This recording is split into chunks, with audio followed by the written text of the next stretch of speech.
Yep. Legit late tonight because my computer crashed at the very moment I was trying to enable slow mode, which I find relatively ironic.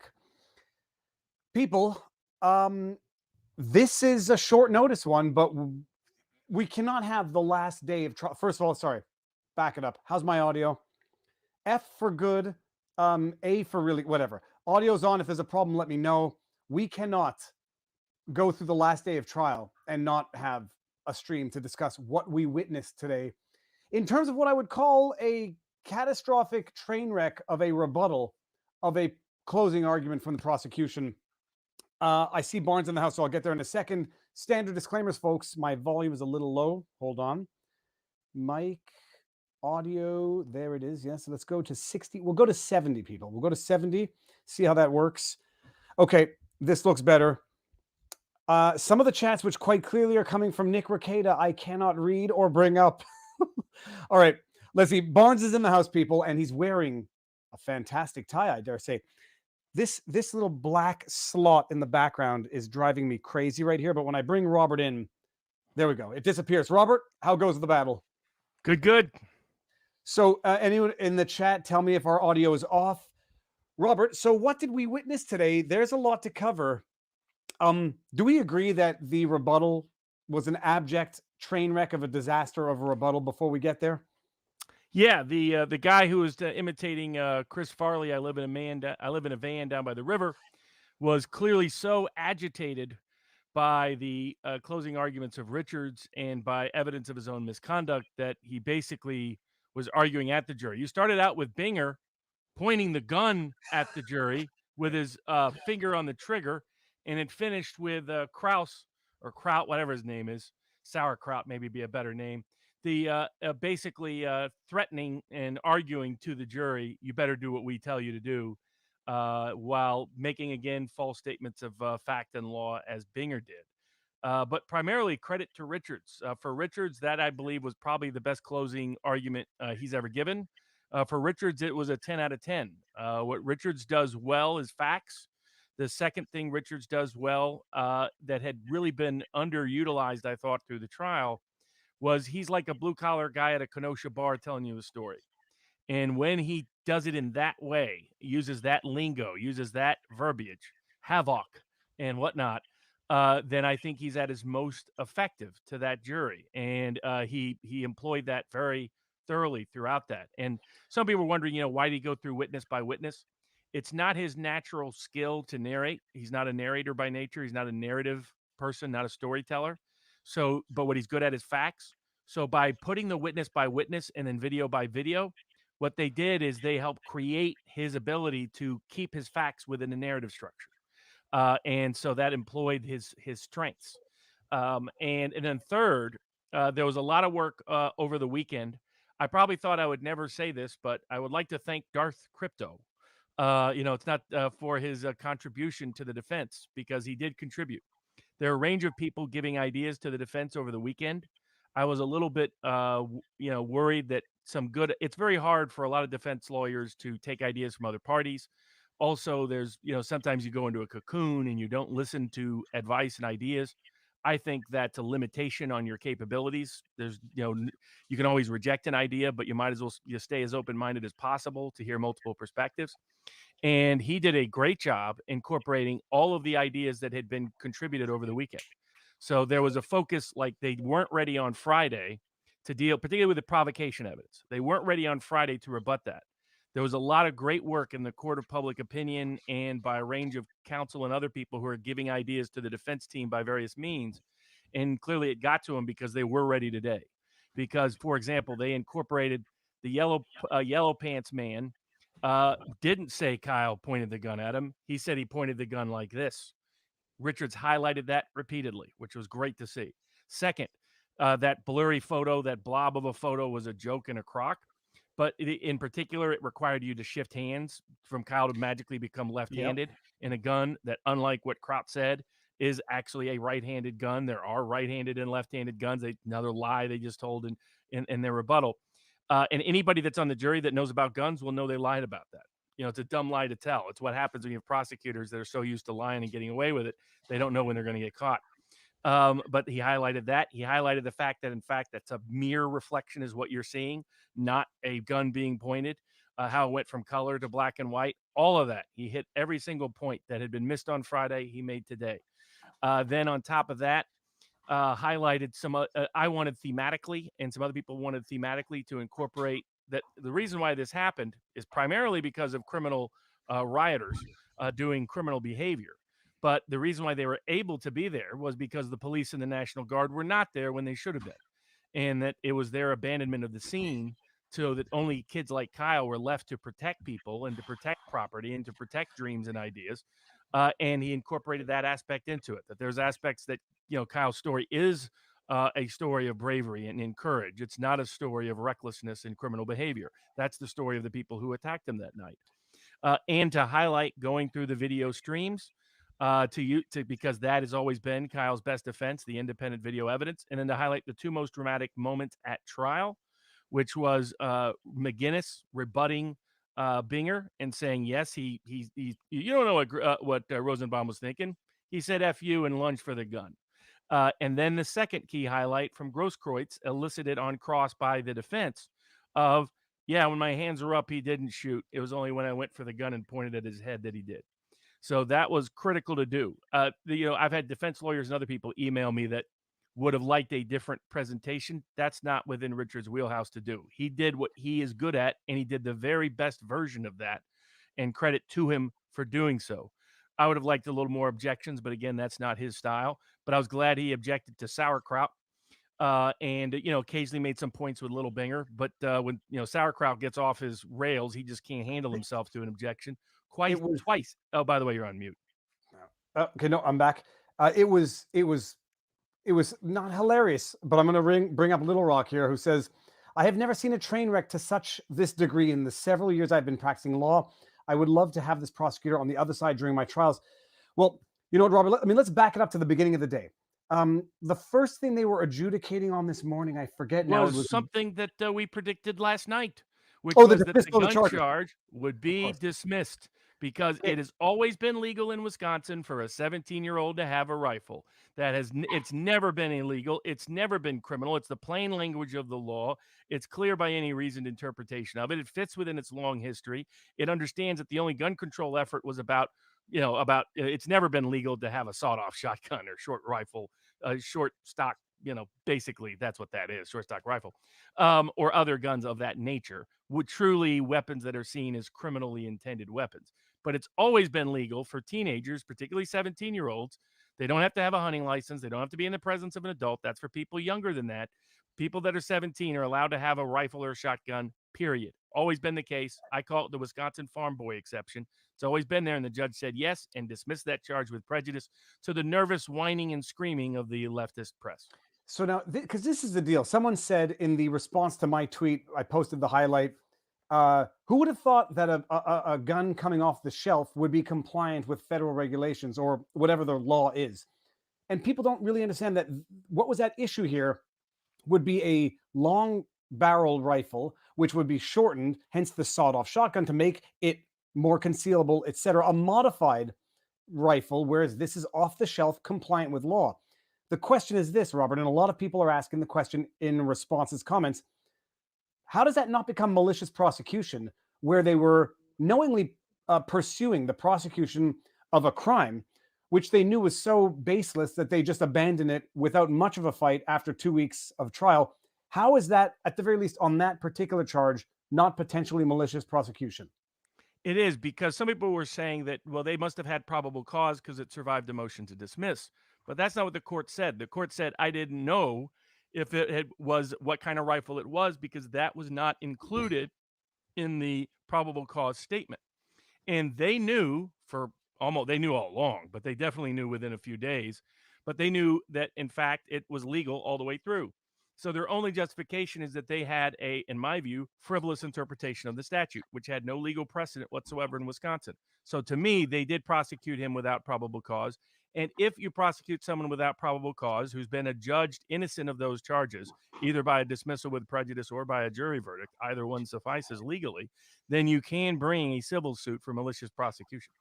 Because it's not as though there are any variations of an unmodified AR-15 that come off the shelf that are not compliant with the law. So it's not like they could say, oh, it's one of those illegal models or an illegal variation. It would have had to have been, in order to violate the law, manually shortened to violate the law. And so, by Exactly. any account, that rifle had not been modified that anybody knew. And if they thought it had been modified, presumably that would be the probable cause and not just carrying it. So, okay, on that particular charge, there might be a claim or a case for malicious prosecution. What I take for granted is that the judge understands what's going on here, but a jury might not understand the full impact of their abandoning that claim. Did Richards make it clear enough in closing to the jury? He could have made that clear, but mostly what it did is strip Binger of one of his best arguments, because his argument for provocation was substantially predicated on a combination of the unlawful presence from the curfew charge that had already also been dismissed for failure of evidentiary proof by the prosecution, and the unlawful gun charge. You remove both of those, and what's left? He's left with pretending Kyle pointed the gun at people. And that's why it was critical that Richards rebut those aspects, and that he did very well. Yellow Pants Man is pointing down. He didn't say Kyle was pointing like this. He's pointing down. That's not pointing a gun at anyone. That's not provocation. The photo evidence was blown up, and what was left was Binger trying to say, well, here's this real quick video, pretend he pointed at somebody. And that's where, of course, their failure to call any witness to testify to that effectively created issues. And there's some evidence that still came in that was ideally would not have come in terms of the Exhibit 41 the defense got in, where somebody's speculating that. But they didn't. The prosecution did actually a pretty poor job. Sauerkraut mentioned it in his little checklist. Hold on a second. God, Joe, Check. can Hold you on a believe second. what Check. it was? I mean, it's very easy to sit back behind a camera and pick on other people's bad habits, like things like that. He's a When people bad speak. guy and he's a terrible prosecutor. We can pick on him all we want. So this, You try to put innocent kids in prison, you got it coming. and people have to appreciate what they were doing here, but we'll get to that. It's Kraus. Is it Kraut or Kraus? I just know him now as sauerkraut. So Kraut, he's like, he makes a point, checks it off his list. Like, anybody thinks that is like, it's high school debate level faking professionalism, and the points he was making, which we're going to get to in a bit. But so they drop that charge first thing in the morning, which means that basically everything the media has been saying all along has been false, but call it justifiably false, because they're relying on the prosecutors who at the very least press charges based on an alleged violation of that law. So they didn't know better.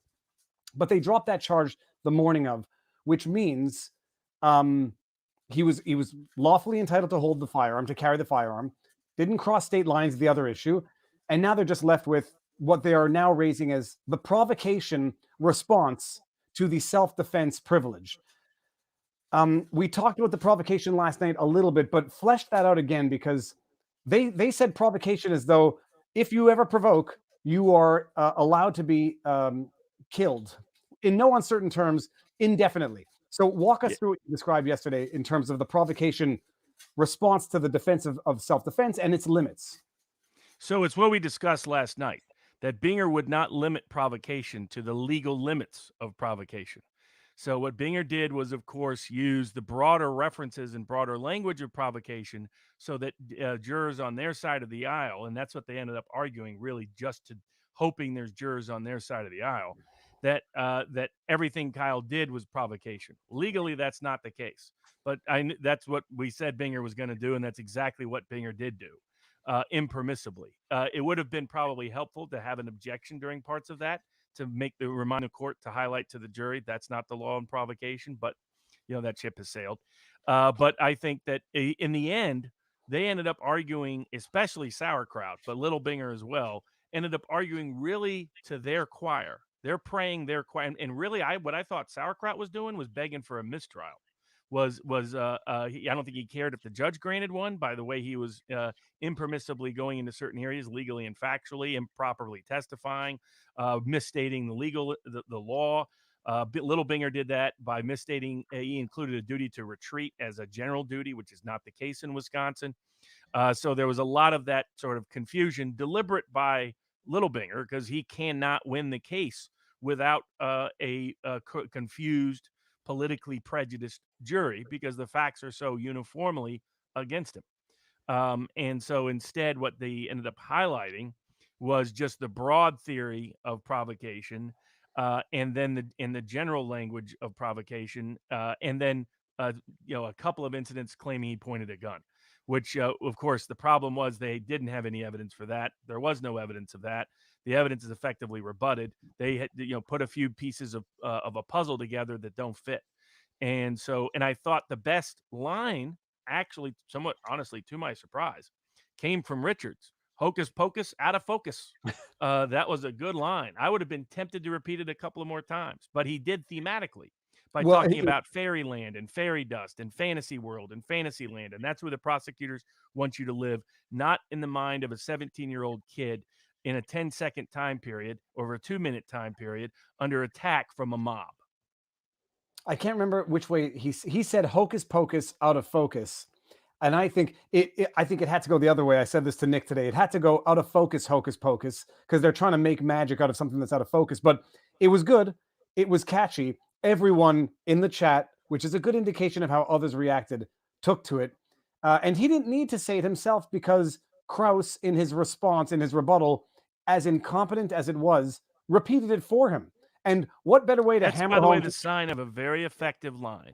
When you thematically structure, when you're better than the other side at structuring an argument, they can't help themselves but repeat your lines, and that's when you know you've been more effective at framing the issue.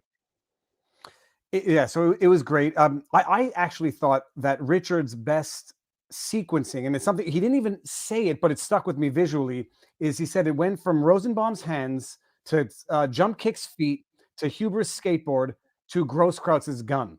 And when you have like literally hands, feet, skateboard, gun, and visually as the escalation of this situation, and Yes. it was And that had been recommended, by the way. There was a range of people who had recommended that precise to remind them of all the different weapons used against Kyle, which includes fist and feet. I mean, what was amazing was the several ridiculous statements by Littlefinger. One was using a meme from Roadhouse to say you can't take a gun to a fist fight. you know what's that the was funny thing? ludicrous. He actually said affirmatively in closing, some of the most outrageous statements was Littlefinger saying that nobody's ever been killed with in a fist fight. Nobody's ever been killed with hands or feet. And it's Well, like, what? There's about a couple of centuries of human history of people being killed with hands and feet. And then Sauerkraut saying, well, and this summed up the prosecution. Sometimes you just got to take a beating. That's their message. You shouldn't have a right to self-defense. Kyle should have sat there and got beaten and prayed he didn't die. And not just that, why would he be scared of a guy with a loaded Glock with a bullet in the chamber when he's got a big bad AR-15? But hold on, now I just lost my train of thought. It was Ian Runkle who said something funny. He's like, he showed up, he brought a gun to a fist fight. Ian Runkle says, no, he brought his fist to a gunfight. Like, you have to like be brave and fight mano a mano, fist to fist when someone is assaulting you so that it's not an unfair. That's not how self-defense works in any realm of the universe. And it's like, I mean, it is the most classic form of victim blaming. It just so happens that you're blaming a victim who happened to have been armed with an AR-15. Transpose that to, like we were talking with Ricada today, a domestic abuse case where the abused, the victim is armed with a handgun. Well, put down the handgun and fight. Littlefinger better pray there's no domestic abuse victims on that jury, because when Sauerkraut says sometimes you just got to take a beating, how do you think they think about that? He hit a deep. It was the most honest statement made by the prosecution in the entire case. That their whole theory is Kyle should have taken a beating and maybe died to be there that night. That's what they really think. They want to end self-defense in America. They want to say that you're not allowed to challenge. I mean, Littlefinger said it in the beginning of his close. He said Kyle had no business being there. Why? He wasn't supporting BLM or Mr. Blake. What? That's the grounds by which you can be out in public. You can't defend yourself. You can't defend property. You can't defend freedom. You can't defend other people's liberty. You can't defend other people's dreams unless you're aligned with Littlefinger's political agenda. That's what this case is all about. Yeah, and had they just done what the mob had ordered them to do, they would not have provoked the assault that they then had to defend themselves from. So that was a good point by the super chat, that the origin of the ban on short barrel rifles derives from bank robbery violence in the 20s and 30s, which And is true. I I'm think such a it's always been since then illegal in Wisconsin. It's an amazing thing. No, I never appreciated until I took my firearm safety course what the sawed-off shotgun was. And it's you take a long barrel rifle, you saw off a portion of the barrel so that it's easier to put in your pants in the trench coat, and it's just as lethal. You lose accuracy in long range, but you don't lose devastation in short range. And that's what it was. And the idea that they would have prosecuted Rittenhouse for violating that law when he had a standard off the shelf out of the store AR-15, which is obviously compliant. And unless they had reason to believe it had been modified, it was a trumped up charge that allowed a media narrative to run wild the way it did. So the prosecution, not the prosecution, the provocation response to the self defense argument, at some point you lose that response anyhow, because once Kyle was retreating, even if he had provoked an initial response, once he's retreating, he can then still be entitled to self-defense while retreating if the incident that he, even if he arguably provoked it, continues to escalate. And that's when you have Because Binger. there's two defenses to provocation. Even if you think someone provoked it, and the jury has to conclude beyond a reasonable doubt that that's the case, that's the state's burden to prove. Then one, if you withdraw and give notice of your withdrawal, then all your self-defense rights are restored. That's what I called the give me 3 steps. And there, Kyle took a lot more than 3 steps. And if running away repeatedly, he runs away really 3 times. He tries to step back, and Rosenbaum still runs at him. Then he runs away, and he turns around, points the gun, and Rosenbaum still keeps running at him. And then he stops, and right at the end, and Rosenbaum lurches for the gun. So 3 different times he has withdrawn and given notice to anybody that's paying attention, including Rosenbaum, that he is withdrawing, and Rosenbaum refuses. That restores your full self-defense rights under Wisconsin law. The other is if you are always allowed, still under Wisconsin law, to use self-defense if you are in imminent fear of great bodily harm, regardless of whether you provoked it. The only difference is provocation then imposes upon you a duty to retreat. In my view, that's what he did by running away from him 3 different times. But on top of that, the state's only argument is he should have run into a mob that was committing violence all night long and see what happens. The same mob that was part of, as far as he knew, the community that was screaming, get him, get him, get him. After Zeminski fired a shot in the air right behind his head. So in my view, even if the jury were to find beyond a reasonable doubt provocation existed, which I don't think exists, there's no evidence of it, period. The problem is he did, in fact, withdraw and give notice of it. He did it so 3 different times. And on top of that, he actually did retreat to all available remedies. He only shot when Rosenbaum, the 3rd time Rosenbaum decided to chase him, tried to grab his gun and lunge at him. And the prosecution had to try to make up evidence about what the physical evidence showed from the state's own medical examiner, which showed, in fact, that there's no doubt that Rosenbaum grabbed the gun because of the nature of the injury to his hand is only consistent with that. And so that was helpful. And Richards did a good job of also highlighting in close that the shot in the back went down his back into his hip, which could only happen when somebody's lunging at you. And to Richards' credit, one of his rare visual moments, he did a lunge imitation right in front of the jury to show that's what that looks like. And he measured the distance of the 4 feet from him to the jury, which was also very good. Very good. Now, the funny thing is, Richards, I figured out who he reminds me of. He reminds me of the drill sergeant from Full Metal Jacket, oddly enough. His demeanor is brash. You know, he sits with his legs crossed and objects without standing up, and it could rub people the wrong way.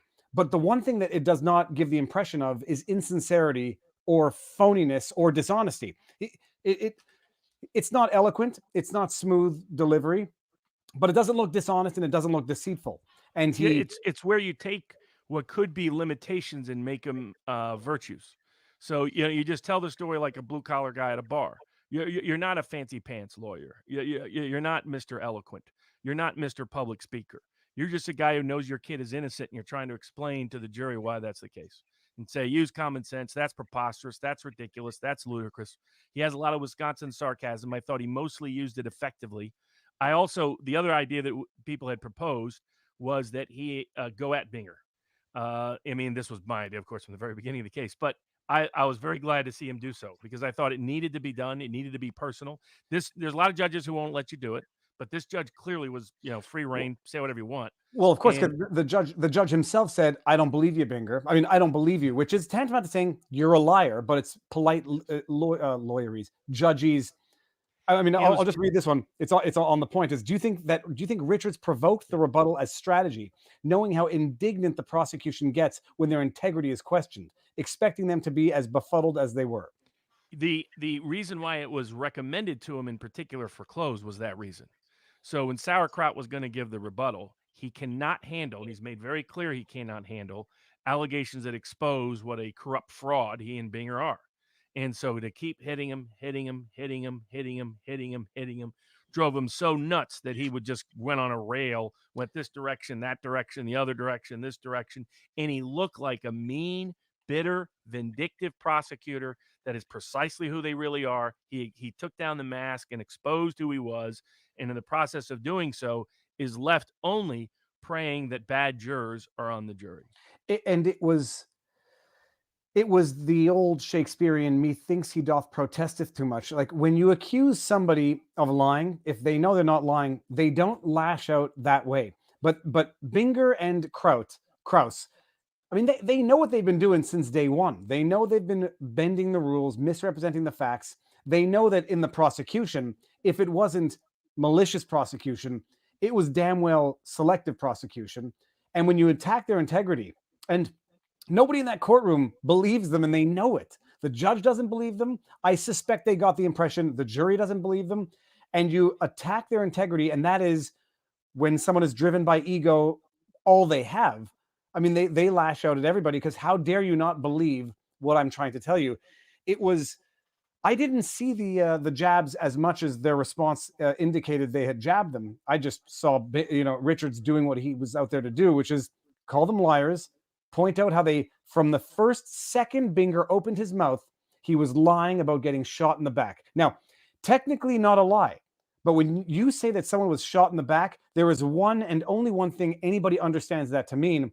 That means they were in a surrendered or vulnerable position, not lunging at you and but an angular shot hit them in the top of the back and went through their torso in a manner that I wouldn't even call that getting hit in the back. I would just call that getting laterally shot.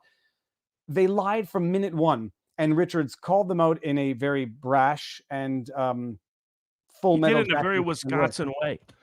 And I thought, again, that's his strength. He played to his two strengths, which is he knows facts really well and he talks in a blue collar Wisconsin way. So even his like verbal slip ups actually highlight and accent his authenticity. There's a certain president who suddenly discovered the inability of misspelling and mispronunciation when he might have realized that that enhanced his perceived authenticity of a recent political arena. It was impressive watching that skill set develop. If maybe Cafefe was just a Twitter slip up, or maybe not. Well, Maybe some Trump understood this is because Trump grew up in the construction community, and you trust. It's a strength. You can take what's otherwise a limitation and make it into a strength. Because yeah, I screw up with words. Yeah, I screw up with things, but it's because I'm honest, unlike Binger. And that's what he made clear. And that's where the contrast could not be greater between the two. And I thought that was very effective in defense presentation. I mean, at this point, only a dishonest, rogue, runaway jury convicts Kyle of anything. so So the only question is whether it's going to be acquittals or mistrials. And it's only be mistrials if bad jurors snuck on the jury. in order for there to, if there's an 11 not guilty, one guilty, technically that's a hung jury. Is there recourse for the judge to say we're not retrying this? Nope. Okay, so it just takes one stubborn person to get a hung jury and then result in a new trial. It's not like if it's only one, they can sort of override them and say, okay. That's why this case always had an unusually high mistrial risk unless you were very careful in jury selection. Uh, are there? I'm not asking for myself. Are there betting odds on this? Is there a market for the outcome of this People were, trial? yeah, I had people asking me that. No, there's not. There's Okay. the only one there's any betting market on is Theranos. Elizabeth Holmes Uh, there's on whether she'll be convicted of fraud. okay, and I, on a civil matter, I think betting is less of a sin than on a life and death I matter, mean, quite her literally. case is criminal, though. Well, yes, but I mean, sorry, on a non-violent criminal case, I think it's Sure, less of a white collar moral crime. sin. Yeah, There look, were odds on the OJ case. I remember because I won money on betting in he's gonna get acquitted. And there was money on the Snipes case. There are odds on the Snipes case. Hypothetically speaking, the defendant in the case may have bet on his own acquittals and made a nice little chunk of cash, hypothetically speaking. okay, now here's the question everyone is asking, because I sometimes just can't believe what I'm seeing in real time. Binger with his little Binger finger on the trigger. I don't know. I didn't know that he was aiming the gun at the jury. If I'm in the jury, And his finger was on the trigger. Was and I'm on saying, the trigger. I mean, where did he learn gun safety? Alec Baldwin?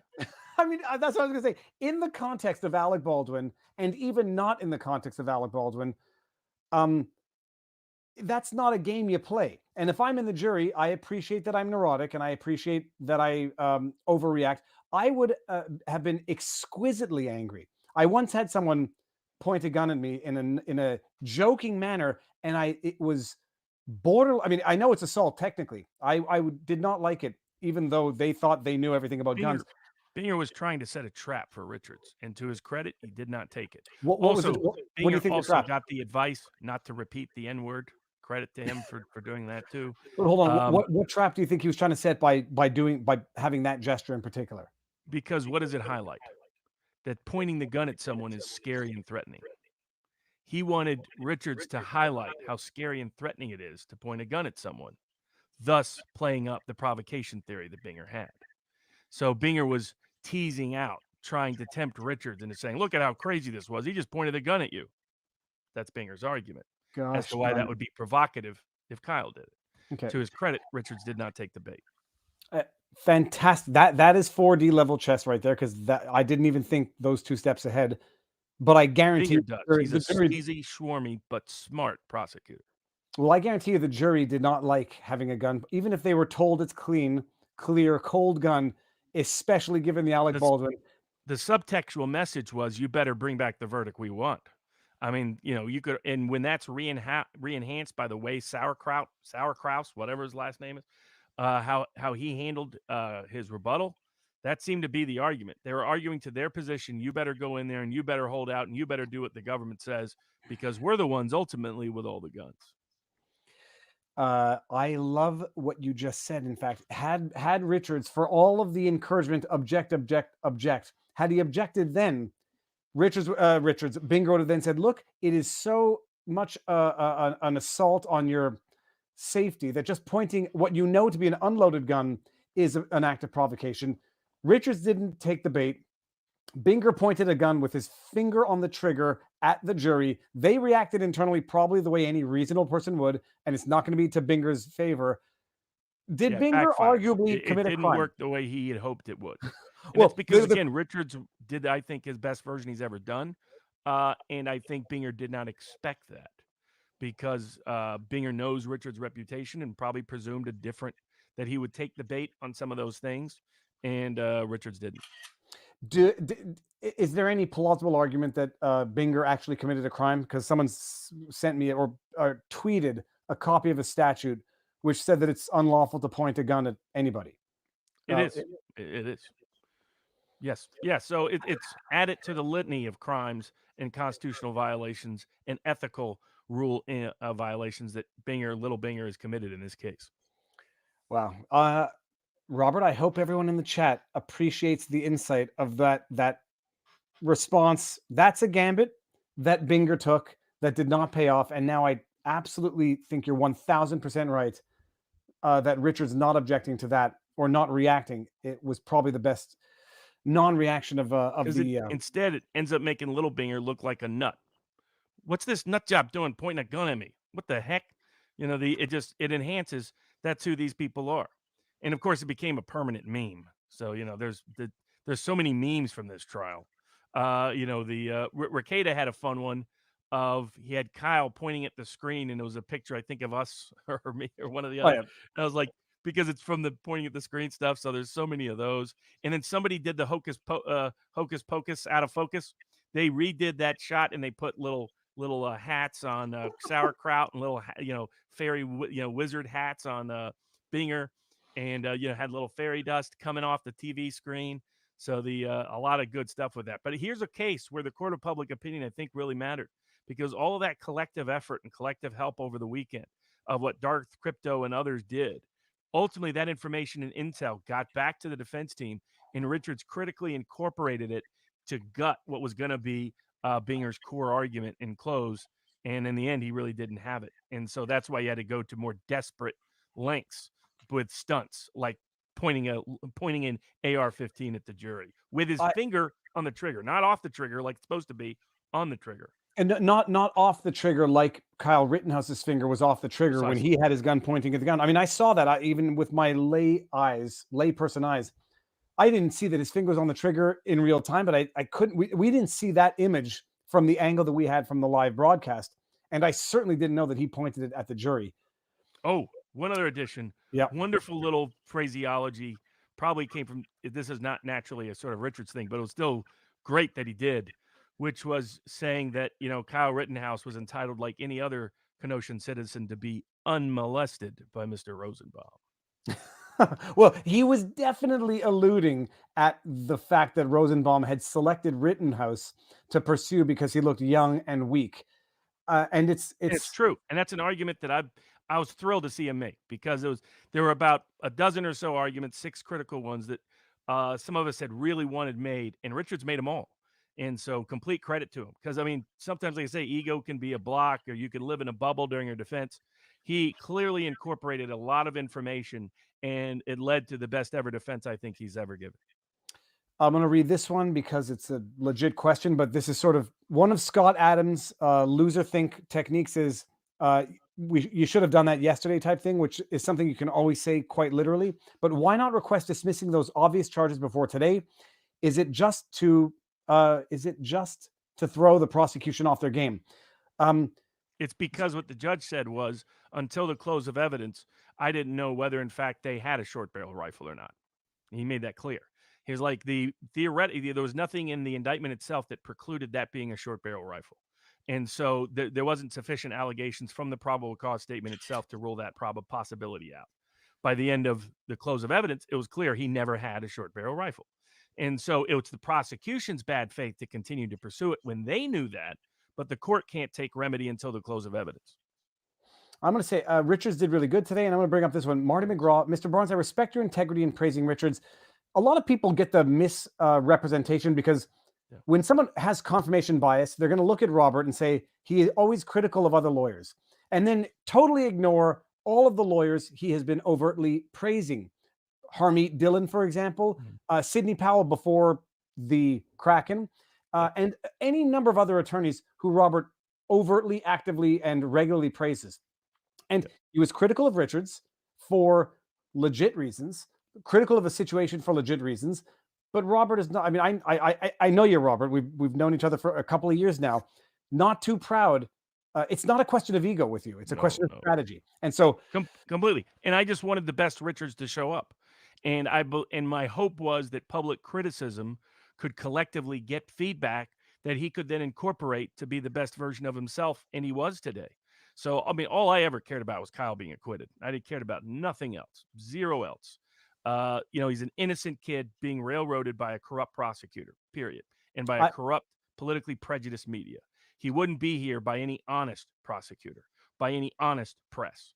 And that's the only reason why he's here. That's all I ever wanted. And so it was always risky to say anything because you can be critiqued. I didn't want to say anything that would actually undermine the defense.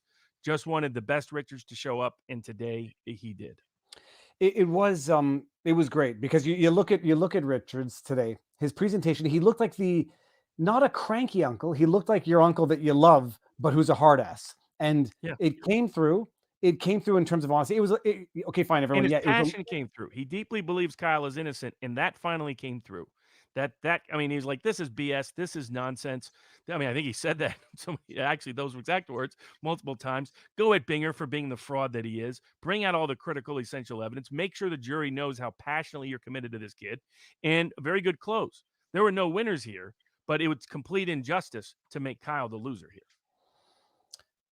Do you think the jury being escorted twice out of the room during second closing for prosecutor hurt or helped the notion that the prosecutors were trying to cheat? Oh, it definitely helped. To have the judge interrupt twice and have to send him out because the prosecutors are up to more shenanigans, it helps the defense. Does Or more chicanery? chicanery.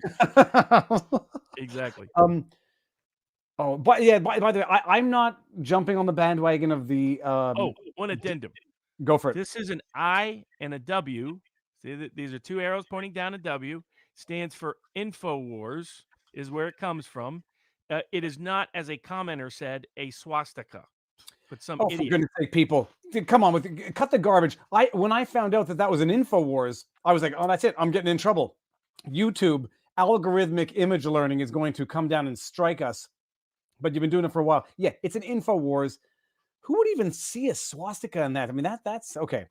That's real projection going on. There's Well, some real issues taken on there. and now on the jokes that I'm not jumping on the jokes that pick on the appearance of Krauss. It's No, other people's I pick humor. on It's him not being an idiot, being an ass, being a arrogant. bad human being, and I will question your competence and make fun of you as a lawyer, your legal skills, when you try to put innocent people in prison based on lying about facts and law. No, because it's well, that's the thing. It's the arrogant pomposity, and now I don't know if it looks like Krauss and Binger were like rogue prosecutors who just wanted to make an example. I now genuinely believe this is systemic corruption. And, Yes. it was the McCloskeys at one point, but they fought back. Pick on a 17-year-old kid in circumstances which, from a 30,000-foot overview, are going to be very easy to weaponize, to demonize. Yeah, he killed two people. The kid killed two people. The kid, but for the grace of God, I mean, he should be dead as well, because in the beginning, had no idea up until the end. Until this trial, I had no idea. It wasn't a volatile situation. It was a murderous situation. They wanted him, and they would have killed him 2 blocks from the cops just to kill him. And I didn't fully appreciate it until I saw all the evidence come out. And now it just further deepens the red pill suppository that I've been taking for the last little while. The way the media, they may not know that they're repeating falsehoods, but they might be willfully blind, or they might just be colluding with corrupt prosecutors to repeat the lie, to then brainwash and misinform a swath of the population who, up until even now, say, oh, Rittenhouse, that kid, the white supremacist kid that killed a couple of people at a BLM rally. Can you imagine this Rosenbaum is up at a BLM rally screaming the N-word, which this is another thing that actually also depresses me. Ordinarily, anybody utters that word anywhere, but especially at a BLM protest, there would be consequences. But because of the tribalism, when Rosenbaum was saying shoot me, you had people looking around like, who's saying that word? Who is possibly saying that here? And then they look, it's like, oh, it's an ally, we'll give him a pass. If it's an enemy, we would literally cranium that boy. I mean, everything about this is disheartening. But the prosecution, we now know, it was overtly corrupt, beginning to end, and their response and their rebuttal was an attempt not to prove their case, but to save their reputation. And boy, did it fail.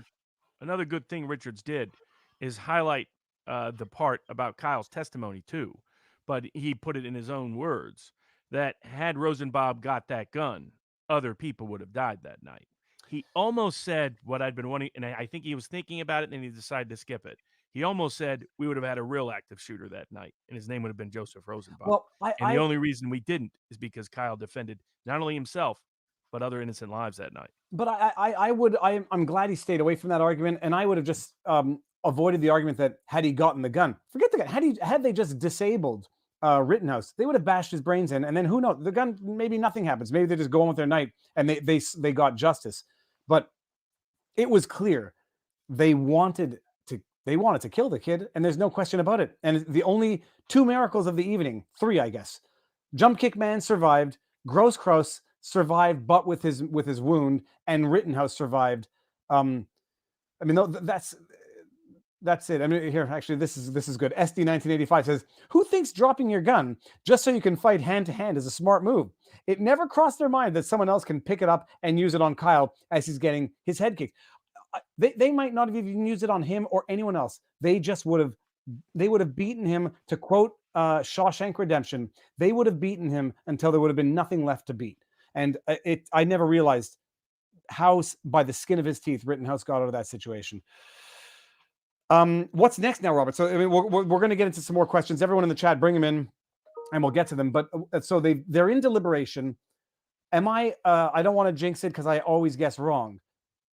Can they come back with a jury with a verdict tomorrow morning, unanimous acquittal, or is that totally? Oh yeah. Are they? So Are they? and normally a quick verdict is a pro-prosecution verdict. I don't think so in this case. I think a quick verdict. I think if a verdict comes back tomorrow, it should be all acquittals. It would. They would have had to have picked a bad jury, the defense. They would have had to have stacked the jury with bad jurors to come back with anything other than acquittals on a quick verdict. If it's drawn out, if it goes more than a day, if it goes into Wednesday, it goes into Thursday, that means you have some holdouts. Would be my read. But I think there's people committed to his acquittal on that jury. Random jury would produce that, and so then the worst case scenario would be mistrial. There's a small chance of a split verdict, but I think that chance went down today because the judge made clear if it was self-defense for Rosenbaum, it was self-defense. He can't be guilty of McGinnis. And Jump Kick Man never even appeared in court. How do you convict somebody of someone who never complained in court about what purportedly took place? So I think in those circumstances, I think it's about a very high chance of acquittals, some chance still of mistrial, just because I don't know if bad jurors are on the jury. Robert, actually, son of a gun, are we not live on? Oh, we're live. Okay, we're live on Rumble, and we're 2,000 watching on Rumble right now. I forgot to get to 2 super rants, Rumble rants yesterday and tonight. So let me just get them now. RG Raider on Rumble live now says, "Great job, guys. Thank you very much, RG." And yesterday, I forgot to get to it, and I feel bad when that happens. It was Anti-Digerati. Anti-Digerati says, "I'm in BC and we mask even 5-year-old kindergartners in school." That was to my opening rant yesterday. This is Robert. I mean, this was not a coincidence. I don't know. We don't know who did what now, but it was not a coincidence. Why was YouTube cutting the stream early on? So Law and Crime went down. Rekieta went down. I don't think Crowder went down, but I don't think Crowder was the source of the copyright claim or the complaint to YouTube. So I'm gonna scratch that one off the possibility list. Rekieta's stream went down right about when Rekieta was well on his momentum to hitting 100,000 live viewers, 100,000 live viewers of the stream. The first reason that appeared in the feed was privacy violations, to which I tweeted out to Team YouTube, Susan Wojcicki, how can you have privacy violations on a publicly broadcast trial? Then within a few minutes, it said terms of service violations. It didn't specify a reason, but Rekieta said he had gotten a copyright audio claim. What is this not copyright abuse? By the way, at the same time that this happened, PBS's broadcast went up by like 5%. Fox News, I suspect, went up by 5%. Crowder benefited as well, but I just don't think Crowder's in the game of these types of claims. What do you think happened? And was it chicanery afoot on YouTube? I have no doubt about it, because for Law and Crime, they went down after they put up a poll that had a lot of people saying Kyle's not guilty, and then not long thereafter, all of a sudden, they're taken down. And Nick's stream has been one of the most popular independent content providers covering the trial, with a whole bunch of lawyers providing independent insight, and a lot of wit and a lot of fun between that and the chat. And I think that they didn't want that. I think there were a lot of people out there agitated that Nick Rekieta is getting 3 times, 4 times the viewers of PBS, of NBC, of the ABC, of CBS. I mean, that's what was happening. They're around 20, 30,000, sometimes less than that. And he's getting 60, 70, 80,000. And I think it was deliberate to prevent that. I think my understanding is MSNBC tonight only showed highlights of the prosecution's close, showed nothing from the defense. And so I think they didn't want people seeing what is the truth about this case, and wanted to suppress that information, and would have been able to get away with it, but for the crowd of public opinion on social media haranguing them about it. it was immediate and it was relentless. I mean, people got out there and it went up, came down, went up, came down. But the first time it went down, Nick lost 30,000 viewers in real time because half of the people, I'm convinced, watching Rekida's stream today, it's their first time there. Like a lot of these people, they're just looking to watch a show. It came up, however, they found it on Twitter, Facebook, someone sent them the link. And when it goes down, they just do the reflexive thing, go to PBS. Okay, comments are disabled on PBS, but at least I get to watch it. It is in the comments and it's in the commentary that you actually get the information, and not in information or not in video that most people do not know what to do with, how to digest. It was, to me, it's obvious chicanery. This shirt, I need to get some new merch of my own because I'm wearing some old stuff here. It was obvious. The impact was real, and it took about 2 hours to get to make up for the damage. I think Rekieta ended up, he got back to like 83,000, but did not maintain the momentum that he had early on in the day. Anyways, but the, you know, what are you going to do at this point? There's, people say sue, but there's nothing to sue. You know, Nick said breach of contract. He might be right. What are you going to do? But it was obvious. So they are now deliberating. It should be, we all think, a relevant. They went home tonight, so they're they not going to start deliberating until tomorrow morning. Oh, and they're going to go home tonight. And the expectation is that they don't follow the news. Robert, do you know of the news that apparently the judge was getting death threats, and not just him, but family members and younger family members? Do you know any truth to those statements? Oh yeah, they're true. They're true. When does that? I know that typically, I suspect judges expect to get death threats during high-profile cases. It's just par for the course. I don't know that that expectation goes for other family members and younger, you know, children, grandchildren. When do those threats actually, in law or as a matter of practicality, become cause for a mistrial? Only cause for a mistrial if the jury is aware of them, that they themselves are being threatened based on a verdict. Then it can be grounds for a mistrial. But otherwise, the judge receiving them, particularly without the jury's knowledge of it, would generally not be grounds for a mistrial. And now, do we know if the jury members were getting any death threats or doxing or anything? I mean, to my knowledge, their names have not been publicly disclosed. So we know that someone that apparently is George Floyd's relative claimed to have been photographing them and knew who they were. And we know that the judge reported that somebody was in fact photographing the jurors. But to my knowledge, there's been no actual public listing of their individual names. And you know, well, I think us having our ears to the grindstone would have heard it first. I haven't heard it. I saw the threat. I saw the video of the individual claiming to be George Floyd's cousin. I saw a video of him in a hallway of an apartment building, allegedly. I don't retweet these things because you never know what's real and what's fake. And just over the weekend, someone sent me a message and said, "Hey, did you hear Klaus Schwab got arrested for fraud charges?" And I looked through it very summarily and I say, I'm not sure I'm convinced enough by this, period, let alone to retweet it. But so an individual claiming to be George Floyd's cousin in a car threatening to dox and intimidate the jurors, allegedly in the hallway of some judge, I think, whatever. So we don't know how far that went, but I mean, I think we would be ignorant or playing naive to say the jury does not know about this. I mean, they have to know. Oh, I don't know. I'm more on the idealistic side on that I tend to believe jurors that they follow their instruction and don't seek out media information about the case and do go to great lengths to avoid it. Other people disagree with me. They think I'm idealistic, and they think jurors often look up social media and media accounts of what's taking place. So but I don't know, frankly. Viva, are you covering Juicy Smoulier? I don't know. I don't know if there's been news on that. I've been following it from the beginning, so I'm not going to stop now. I'll just have to check what the news is. Okay, so we started off with Binger. He started strong, got very weak when he started saying, no biggie if someone's pointing a loaded Glock at you because you've got an AR-15. Then we got Richard's response, which was great.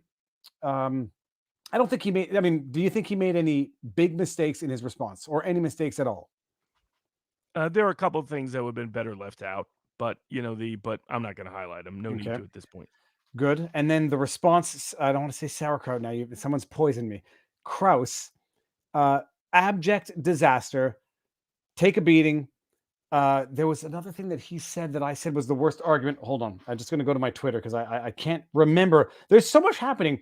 Everything I learn that is new pushes something old out of For my head. people out there, he should not have been allowed to say that Zeminski was unavailable for Fifth Amendment reasons. Oh, yes. The in a criminal case, the prosecution cannot talk about that defendant in the criminal case, their assertion of the Fifth Amendment rights or their silence.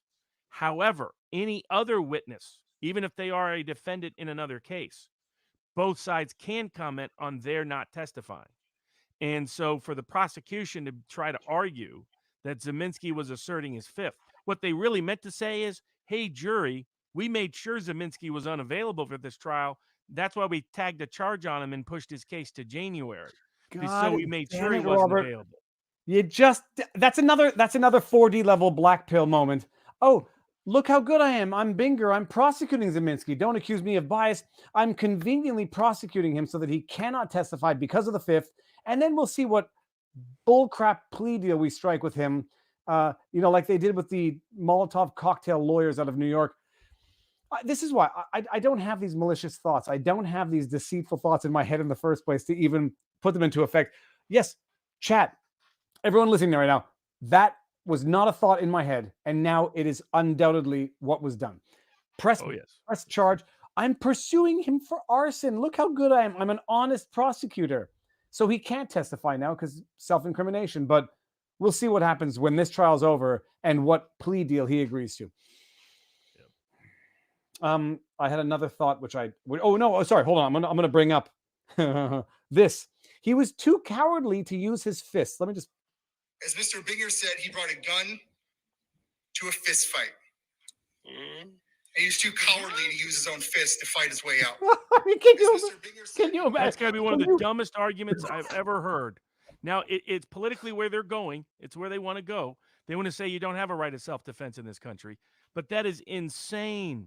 Insane. Kyle was supposed to engage in a fist fight, drop his gun and engage in a fist fight. That is nuts. Robert, he was only 5'3", 150, and if anybody's ever watched UFC, you know that a 5'3" fighter comes in weighing in at about 120 if they haven't lost enough weight. He's nuts. And he's nuts. Which another great credit to Richards. He came back to that over and over again. Crazy man, lunatic, nut job. I like the way he goes, maybe he got out of jail, maybe he got out of hospital, maybe he got out of jail, he got out of we don't know where he got out of. Somewhere. He was on his meds. Do you think he was on his meds? If this is what he looks like on his meds, Lord knows what he looks like off his meds. So I thought all of that was this was a crazy people. And the thing with a crazy person is they do you have no way to control them or stop them or contain them. So it doesn't matter their size. They're crazy. They're just going to keep coming at you any means possible to hurt you and to inflict serious bodily injury. And that's what he did. That's what he kept doing. That's what he promised to do. And pretending that every witness lied on the stand who repeated the threats they heard that night that's just nuts. And then, of course, Sauerkraut getting up there and impeaching himself again by pretending that witness didn't expose them for trying to suborn perjury. It didn't help at all in the rebuttal anyway, but to spend an hour defending himself rather than prosecuting the case exposed where his mindset was. And a big part of that was the success of Richards poking them and poking them and poking them. They also have big egos. So that's why he's like, hey, that didn't work out so well, did it? Hey, you had to drop that one, didn't you? That provokes them. They can't help themselves. I got to bring this on. This is awesome. Would the jury have been justified in giving Binger a beating? And would the bailiff let them? Imagine. Well, according to him, yes, because he pointed a gun at the jury. That was time to leap over and beat the daylights out of him. Submit to death, Binger, because you provoked the jury and it's game over for you. Oh, my goodness. That was like a moment out of Rainmaker, the movie. It's also based on the book by John Grisham, where the defense is secretly eavesdropping, wiretapping the plaintiff's lawyer. And he convinces them a particular juror is good for them when he's actually good for the defense. And he gets the defense lawyer to so upset the juror that the juror jumps over the thing and attacks him. That's the closest I've seen to that. So but yeah, it was what you saw was a circus, as Jack Posobiec pointed out. It was a circus of a prosecution run by a circus clown, and we got to see it on full display today. And presumably, hopefully, prayerfully, the jury sees through it and understands the innocence of Kyle and acquits him because of what's at stake goes beyond Kyle. Well, but my issue is that I'm bringing up the Dragon's Treasure. I think this is the Dragon's. Is that the Dragon's Tea? Yeah, I think that's Dragon's Tea. If they find, so I'm glad Dragon's Tea tempers their super chats on my channel compared to Nick's, but everyone can read it, and I'm just going to go on to another super chat in a second. The problem is this: the process is the punishment, and they know, regardless of what the outcome, it's going to be an acquittal unless something goes wonky. But they've punished the living bejesus out of this kid and anyone else who would ever think of using a gun to defend themselves now. And in that sense, it's been a massive victory. They have terrorized all of America, or all of Second Amendment self-defense respecting America, into availing themselves of that right. Because even if you do it under these circumstances, they're going to come after you with the fullest extent of the law. And but for video evidence, but for crowd sourcing knowledge, but for the cleanest of facts, most people know they're going to go away now if they do this. So they've won, even if they lose. To a certain degree, yes, they've put self-defense in jeopardy, and they've said if their violent mobs take over the streets, you better not come down. You better let them do whatever they want. So but if Kyle is fully acquitted, that will be a substantial pushback on that. So they will have achieved success in part just by bringing the prosecution, but there will be major pushback if that jury says, no, you're wrong, this kid's innocent, don't do this again. Well, and I'll say pushback and potential sanctions. I'm saying, could the defense had objected to Binger pointing the gun? We discussed it earlier, and Robert's point, which is 4D level chess on point, is that had the defense objected, it would have proven the prosecution's point that pointing a gun at anybody is provocation. And Richards, by not having objected, just let Binger look like an absolute finger on the Binger trigger lunatic. And the jury probably felt as uncomfortable as I did when I saw that. And so, point not finger on the Binger. You got it going. Yeah, man. Okay. Let me see what we got here. The only temptation I would have had was maybe to say in close, Binger wants you to pull the trigger on Kyle Rittenhouse. Based on false facts. Play around with that visual imagery that in ways that don't backfire on you. Oh, here's another good point. Super Iron Bob says, Binger's poor handling by the gun was wonderfully juxtaposed by Richards handling it with respect and not pointing it at people. Someone said something that Binger, I don't know what they said that Binger did. Not Binger, sorry, Richards didn't do something proper with the gun. One way or the other, Binger did not point the tip of that barrel at anybody or anything. Yeah, Richards did. Right. Let's see. We got to. There's two chats that I want to get to. That was so unsafe. I could not believe my eyes. Can we make this? Can we make sure this is clear? Could have been achieved the same thing using a prop. Yeah, or his arms like they had done previously. Yes. Robert is 100%, 1000% accurate on what the purpose was, the strategy, and how it didn't play out the way it was supposed to. I've lost the chat. It was from Scandemic Survivor. Oh, geez, I shouldn't have read that. Now I'm on a watch list. Thank you, Scandemic. He says, any jurors with children would surely be influenced if they are aware of Rosenbaum's issues. Rhymes with potato files. Although they are taboo, what prevents a juror from bringing it up during deliberation? What would happen in the case? So it wasn't deduced as evidence. So that would be one thing that would prevent anybody from bringing it up. But Robert, is there any chance that they know it regardless? There's always that possibility. And do they get to do anything with that knowledge or just no?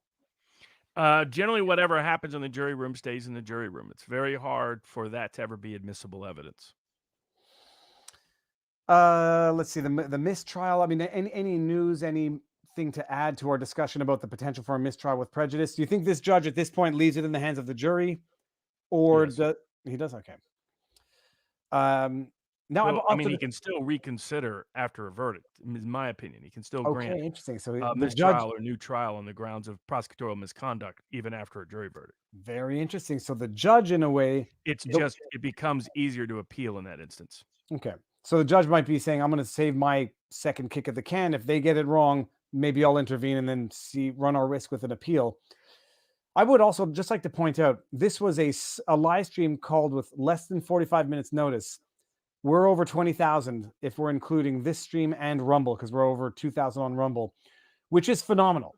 And it's not phenomenal just only for this particular case. It's phenomenal for law as a whole, because this trial is going to come, this trial is going to go, and there's going to be other monumental trials that are going to come up that people now know they can find the information on, objective information, in that we call both sides and we give the information of the aggregate knowledge of the internet in assessing it.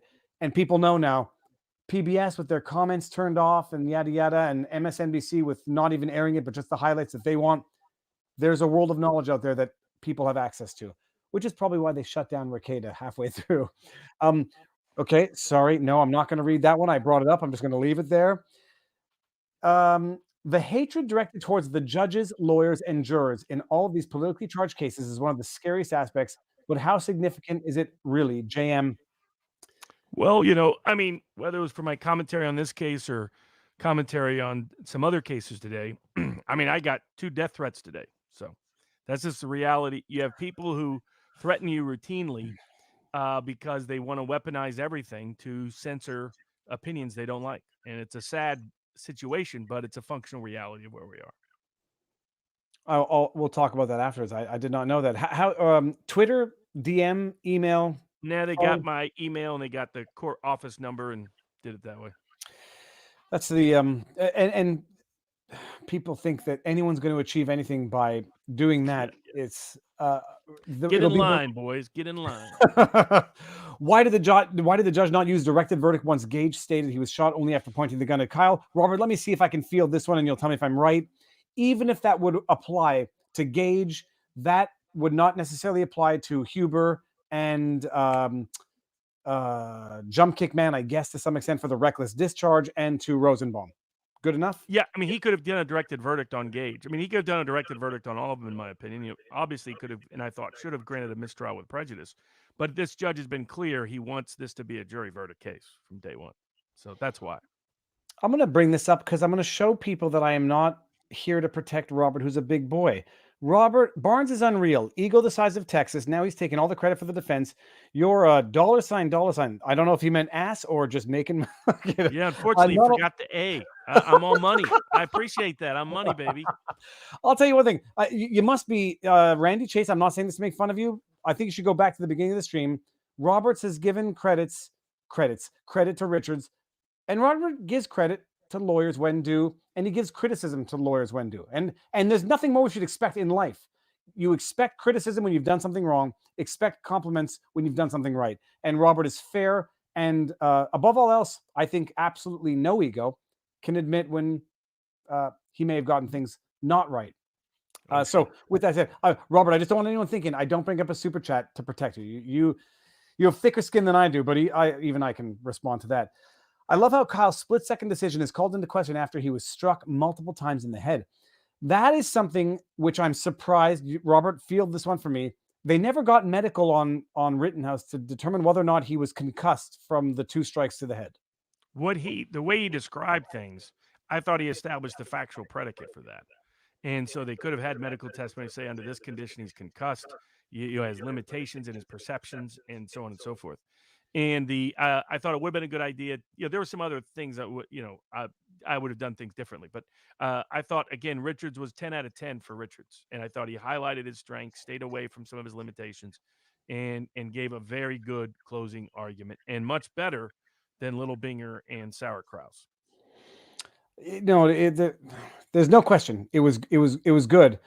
The only thing is now you look back and you say 2 major critiques of Richards and the defense was absence of objections in a timely manner and Kyle testifying.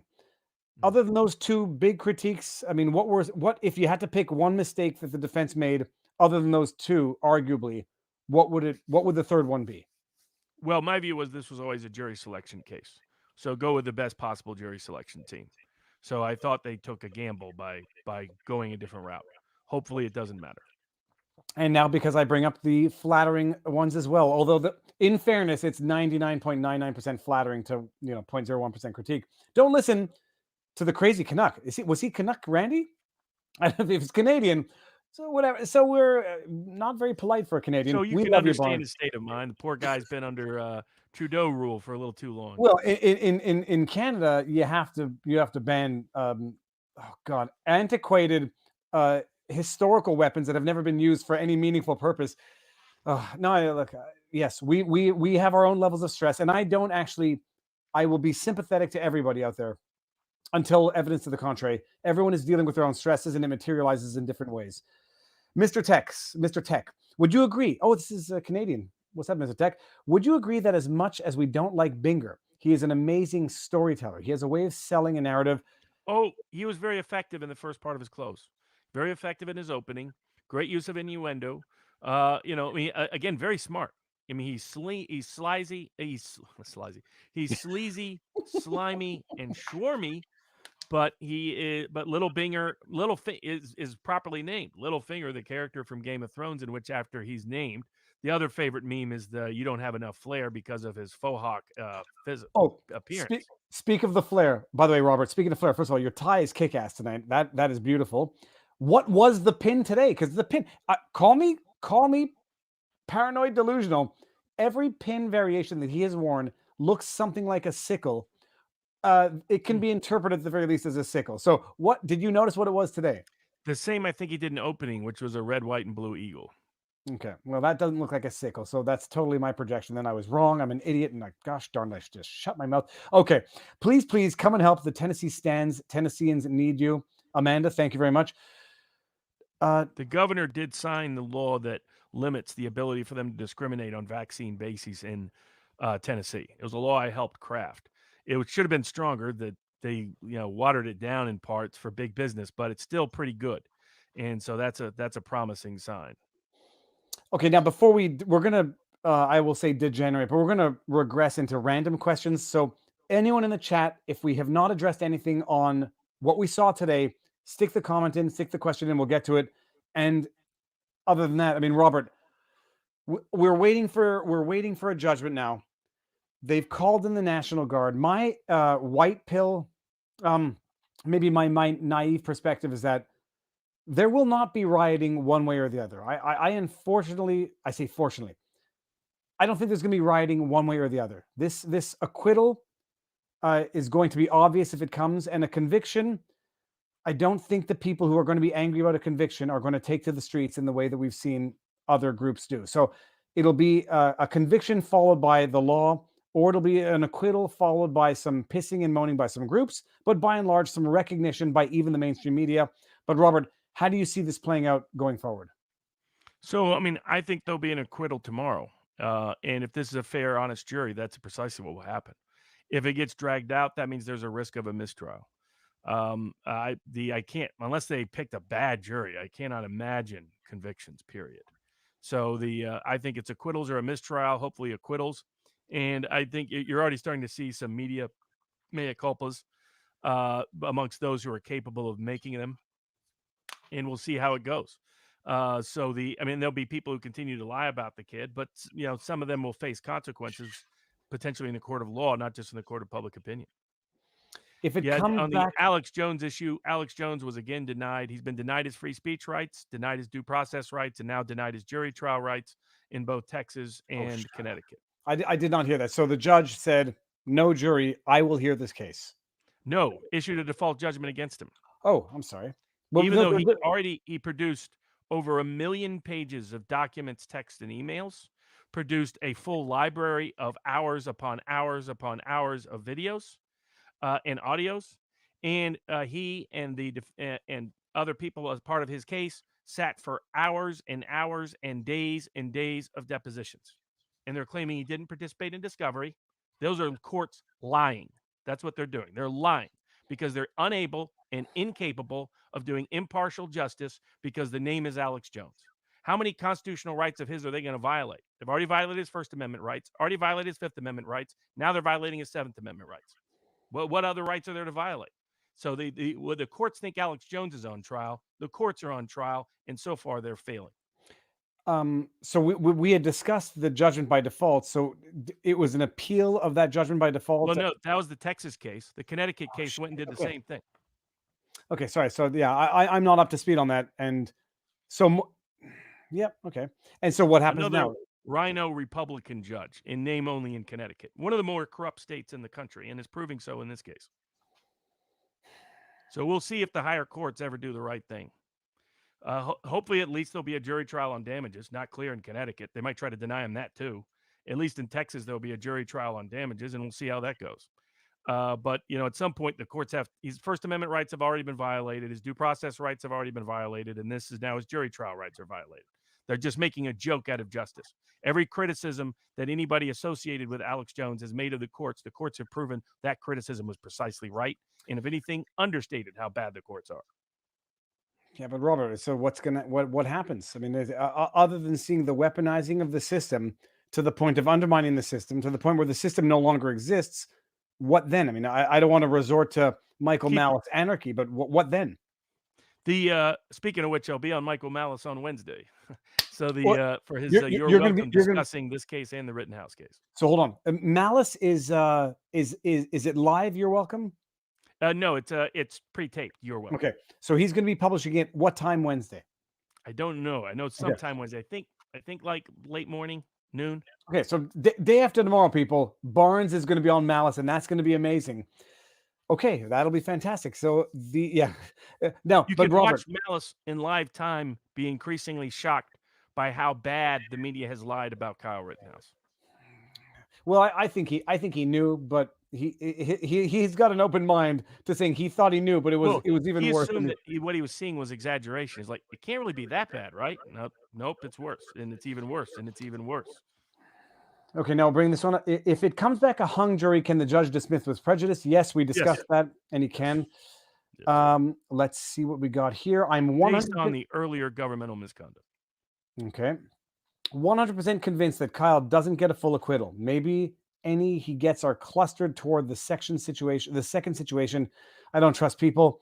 The jurors that were open to persuasion, based on what happened in this case, will absolutely acquit. So the only question is whether there's a bunch of bad jurors on that case.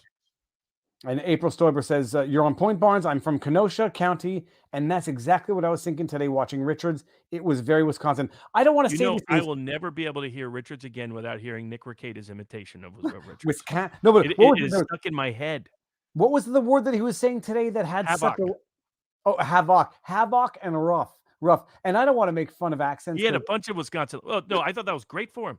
Talk like you talk at a bar in Wisconsin, because that's who that jury pool comes from. That's his strength. That's who he is. That's how he grew up. That you're the honest, authentic Wisconsinite standing up for honest, authentic Wisconsin values, and Binger's the schmuck who belongs in Chicago on a news station, not trying cases. Well, it was I don't want to make fun of accents, because first of all, some people are more sensitive to accents than others. Make fun of French Canadians for their accents. It's not funny in Quebec. But really? Wisconsinites are proud of their Wisconsin. They're proud of their accent. They have no shame of it whatsoever. They're like Southerners. They like their accent. Well, first of all, I love their accent too, because it's reminiscent of the stereotypical Canadian accent. But when a Canadian makes fun of the Canadian accent, it's like hierarchy, sort of superiority complex. The Canadians without the accent making fun of the Canadians with the accent. So I don't do it, but it is funny to listen to, and I like the accent. It reminds me of Fargo. It reminds me, I don't hear that accent and think pretentiousness and insincerity. I think the exact opposite, but that might be my own bias. No, I think that's very true. That's just true. Let's see this. Ha. Viva was a lefty blue-pilled NPC till a few months ago. Well played. Well, John Smith, you must be new, and that's fine. Welcome to the channel. My red pilling, it started a little more than a few months ago. Let's see. Viva Fry, you know, it's not really a suppositor. Don't tell me how to spend my Saturday nights, people. I know what I'm doing. Okay. It's interesting how Rittenhouse trial has done more to convince America of the corruption of the system than a year of writing. That is the white pill moment. People are seeing. Robert, are we doing a live chat on Locals right now? Yes, there's a live chat on Locals. Hold on, a live chat where? At vivabarneslaw.locals.com. I've got the new Viva Barnes Law ending for my vlogs going forward, because I have longer hair now. I got to get an updated version. So let's see what we got here. I mean, this has been glorious to listen to. Can they have an acquittal on the top charges and a hung on the lower counts, or is it a mistrial or an Yes. acquittal in total? That Okay, that's a any good question. thing they have a verdict on is final. So you could have acquittals on 4 counts and a mistrial on 1 count. That absolutely can occur. And Okay, then and you can't those 4 counts are done. The only thing they could retry is the 1 count, which I could not see them doing that. Talex001, the meme master of vivabarneslaw.locals.com says, must admit, I want to be optimistic as I cannot see how they can vote guilty. But then again, supposedly 81 million voters voted for Biden. A bit nervous. No legal advice, no medical advice, no criticizing election outcome advice. Election fortification. Which, Robert, I'm so glad that we got all of those videos in before they changed the rules on YouTube, because it's all there. Unless they retroactively try to penalize you for double jeopardy. We've got a new, really great consulting. Welcome to the membership of the channel. Don't expect much. Sneak peeks, occasional pics of my dog. I got some good ones today. Legitimate criticism of the prosecutors. How much of this is on the DA and what's the blowback? First of all, who is the DA in this? Because Binger's the ADA, right? The assistant district attorney. The head DA always loves to try big high-profile cases unless he thinks he might lose. And so that's why, he didn't bring the case. So I think Littlefinger acquittals would highlight Littlefinger's misconduct in this case that brought about this case in the first place. And I think both his political and legal future would be deservedly seriously in jeopardy. All right, now I'm going to read this in French, then I'm going to translate. Burl Osborne, first of all, thank you very much for bringing in the French. Monsieur Robert Barnes, Esquire, est un professionnel et cela se voit dans la façon dont il montre le respect et le respect. It says, Robert Barnes, Esquire is a professional, and that is visible or clear from the manner in which he shows respect and respects. And I agree. I now like French. With me, it's beautiful because I don't even know how to qualify my accent. Can a lone jury holdout voluntarily get 6 so they can be replaced? Robert, I don't even know what that means. The 6 alternate jurors are staying there. They'll be at the court every single day in case they need any of the 6. Oh, God. Alternate juror sounds like, never mind. I won't finish my thought there. Alternate juror sounds like, hey, I don't want to do this. Will someone else come and do this? And I'm going to play 6 so that someone else comes and does my dirty work for me. The alternate jurors have been listening and seeing everything day in and day out, correct? Yes. Where do they sit, physically speaking, in the courtroom? They're not with... Nobody knew who the alternates were until the end of business today. Oh, very interesting. Okay. Okay. That would explain... They picked them from a random wheel, which 12 would sit as the final jury. Okay. What's the prosecution? What's the take on the prosecution slow walking possible defense witness prosecution so that defense couldn't call him due to Fifth Amendment? I think we talked about this, but Robert... Yeah. That was exactly what they did. They brought charges against Zeminski to put him on ice so that he couldn't testify in the case. And then they used the fact to say as their excuse that they couldn't call him in the case when it was their own conduct that led to that. Do y'all think the prosecutors genuinely believe in their arguments and that Kyle is a bad guy, or are they just doing their job? I think no to both. They're not doing their job and they don't believe it. They're liars. And this is a political prosecution, as was seen from day one when Binger shook his head to the judges.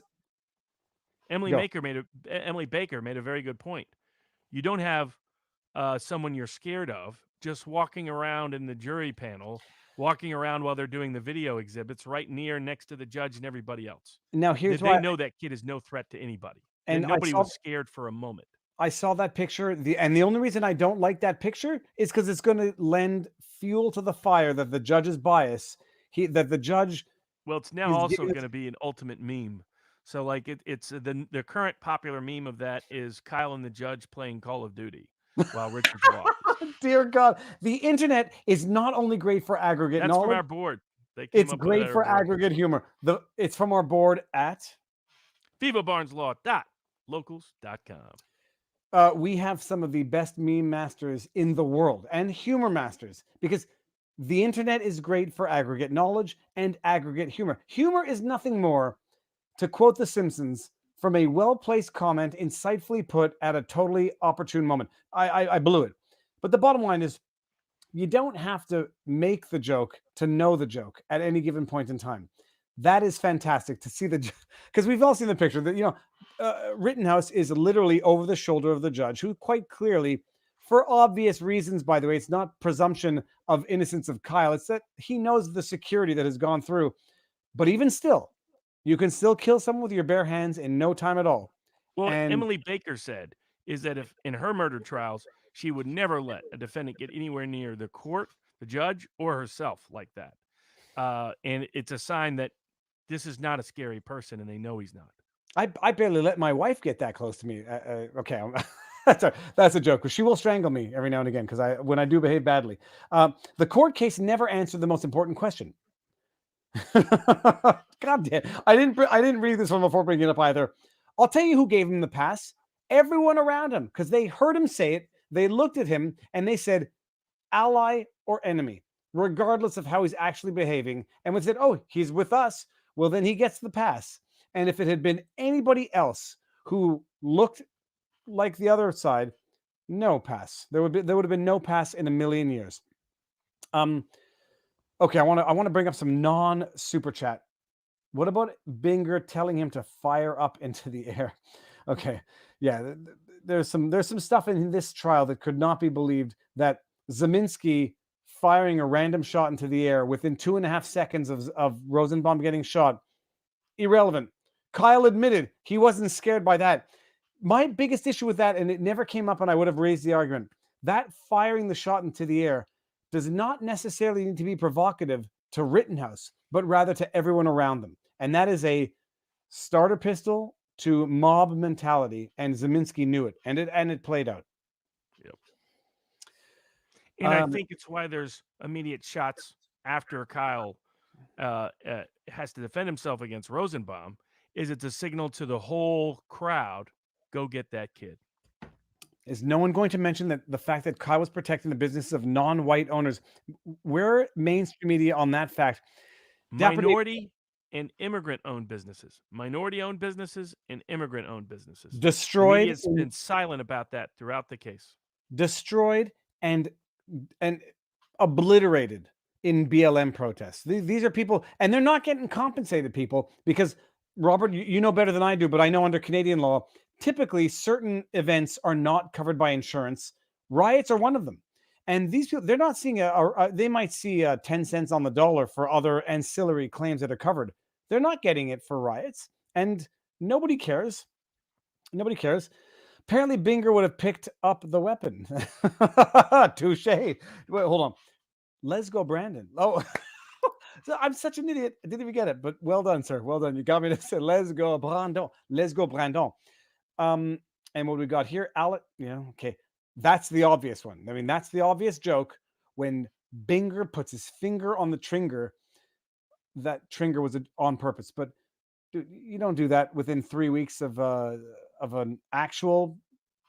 If I'm in the jury, I'm flipping my lid and I'm wondering, how can I file a complaint against Binger right now? That's what I'm thinking as a jury member. For me, I'm neurotic, and deal with it as you may. Don't eat that red pill suppository because of this. Okay, touche. And the rebuttal tactic was an attempt to shame the jury into guilt finding. Public shaming is one of their favorite weapons. Robert, you touched on it, but I mean, yeah, what do you say? Yeah, it was screaming to their supporters on the jury, you better hold out. That's what that was. In a defense of themselves, too, personally and professionally. But it was not a persuasive argument of any kind to convict Kyle of anything. And do you anticipate more riots if found not guilty? I don't. Robert, what do you think? And a lot of those people had to come from out of town. So, there were not a lot of there were a lot of people that were not from Kenosha there, causing them the greatest violence. And I don't see that reoccurring in Kenosha. It's rare for Kenosha. This was big city, different dynamic. But Kenosha, I don't see it. And I just love the fact that they're highlighting now to Kenoshans, hey dudes, when we want to, we can mobilize the National Guard. When we don't want to, we'll let an Indian-owned small business burn to the ground to make a point. And by the way, Robert, do you think they're in trouble? I mean, I'm not trying to wish anything on anybody. Do you think that business and those owners are in trouble for insurance claims or tax issues? Probably. Oh, very low, likely. Not as long as the Biden Justice Department's running the show. Well, but they might be pissed at them for not giving the compelling testimony they demanded from them. It's tough to lie on the stand. People don't, especially when you know 75,000 people watching live on Ricada until it gets shut down. Is Binger a new meme and an avatar of everything that is wrong with political cases right now? Marek Zelensky. What do you He's say? become one, deservedly so. It is terrible, and it highlights what is inferior. I can't put up with that crap. I could never put up with it as a lawyer, and to the point where it's not. I wouldn't physically assault. They would not be putting me in jail for assault. I would just be held in contempt. I would be ejected from the courtroom. I would represent my client badly because I can't put up with listening to lies. And I would have objected. It would have made the crowd happy to object, but it would have done poorly for my client because I would have objected to the point of soreness in the throat, and I would have looked like the lunatic. And that's why everyone has to appreciate what they're good at, or what they can stomach doing. Squid Monkey, I love that avatar. It can be misread in a number of ways, by the way, especially if you have some Freudian thoughts. But Viva, welcome to the USA. This is how they cancel people, especially when they have guns. No logic, no sense. They do it in Canada too. They cancel people in Canada. It's just that the stakes are smaller in Canada. Stakes are smaller, audiences are smaller, but they do it. Do you think Department of Justice tries to arrest Kyle after acquittal like they planned to do to Chauvin? They don't have anything I to go don't after. think they're going to overstep there. Not in. And for all of the political prosecutorial units in the country, the Eastern District of Wisconsin tends to do a good job staying away from that. They have a lot of independent old school prosecutors, and they usually keep a lid on things. That's why you don't see a lot of highly political cases come out of the Eastern District of Wisconsin.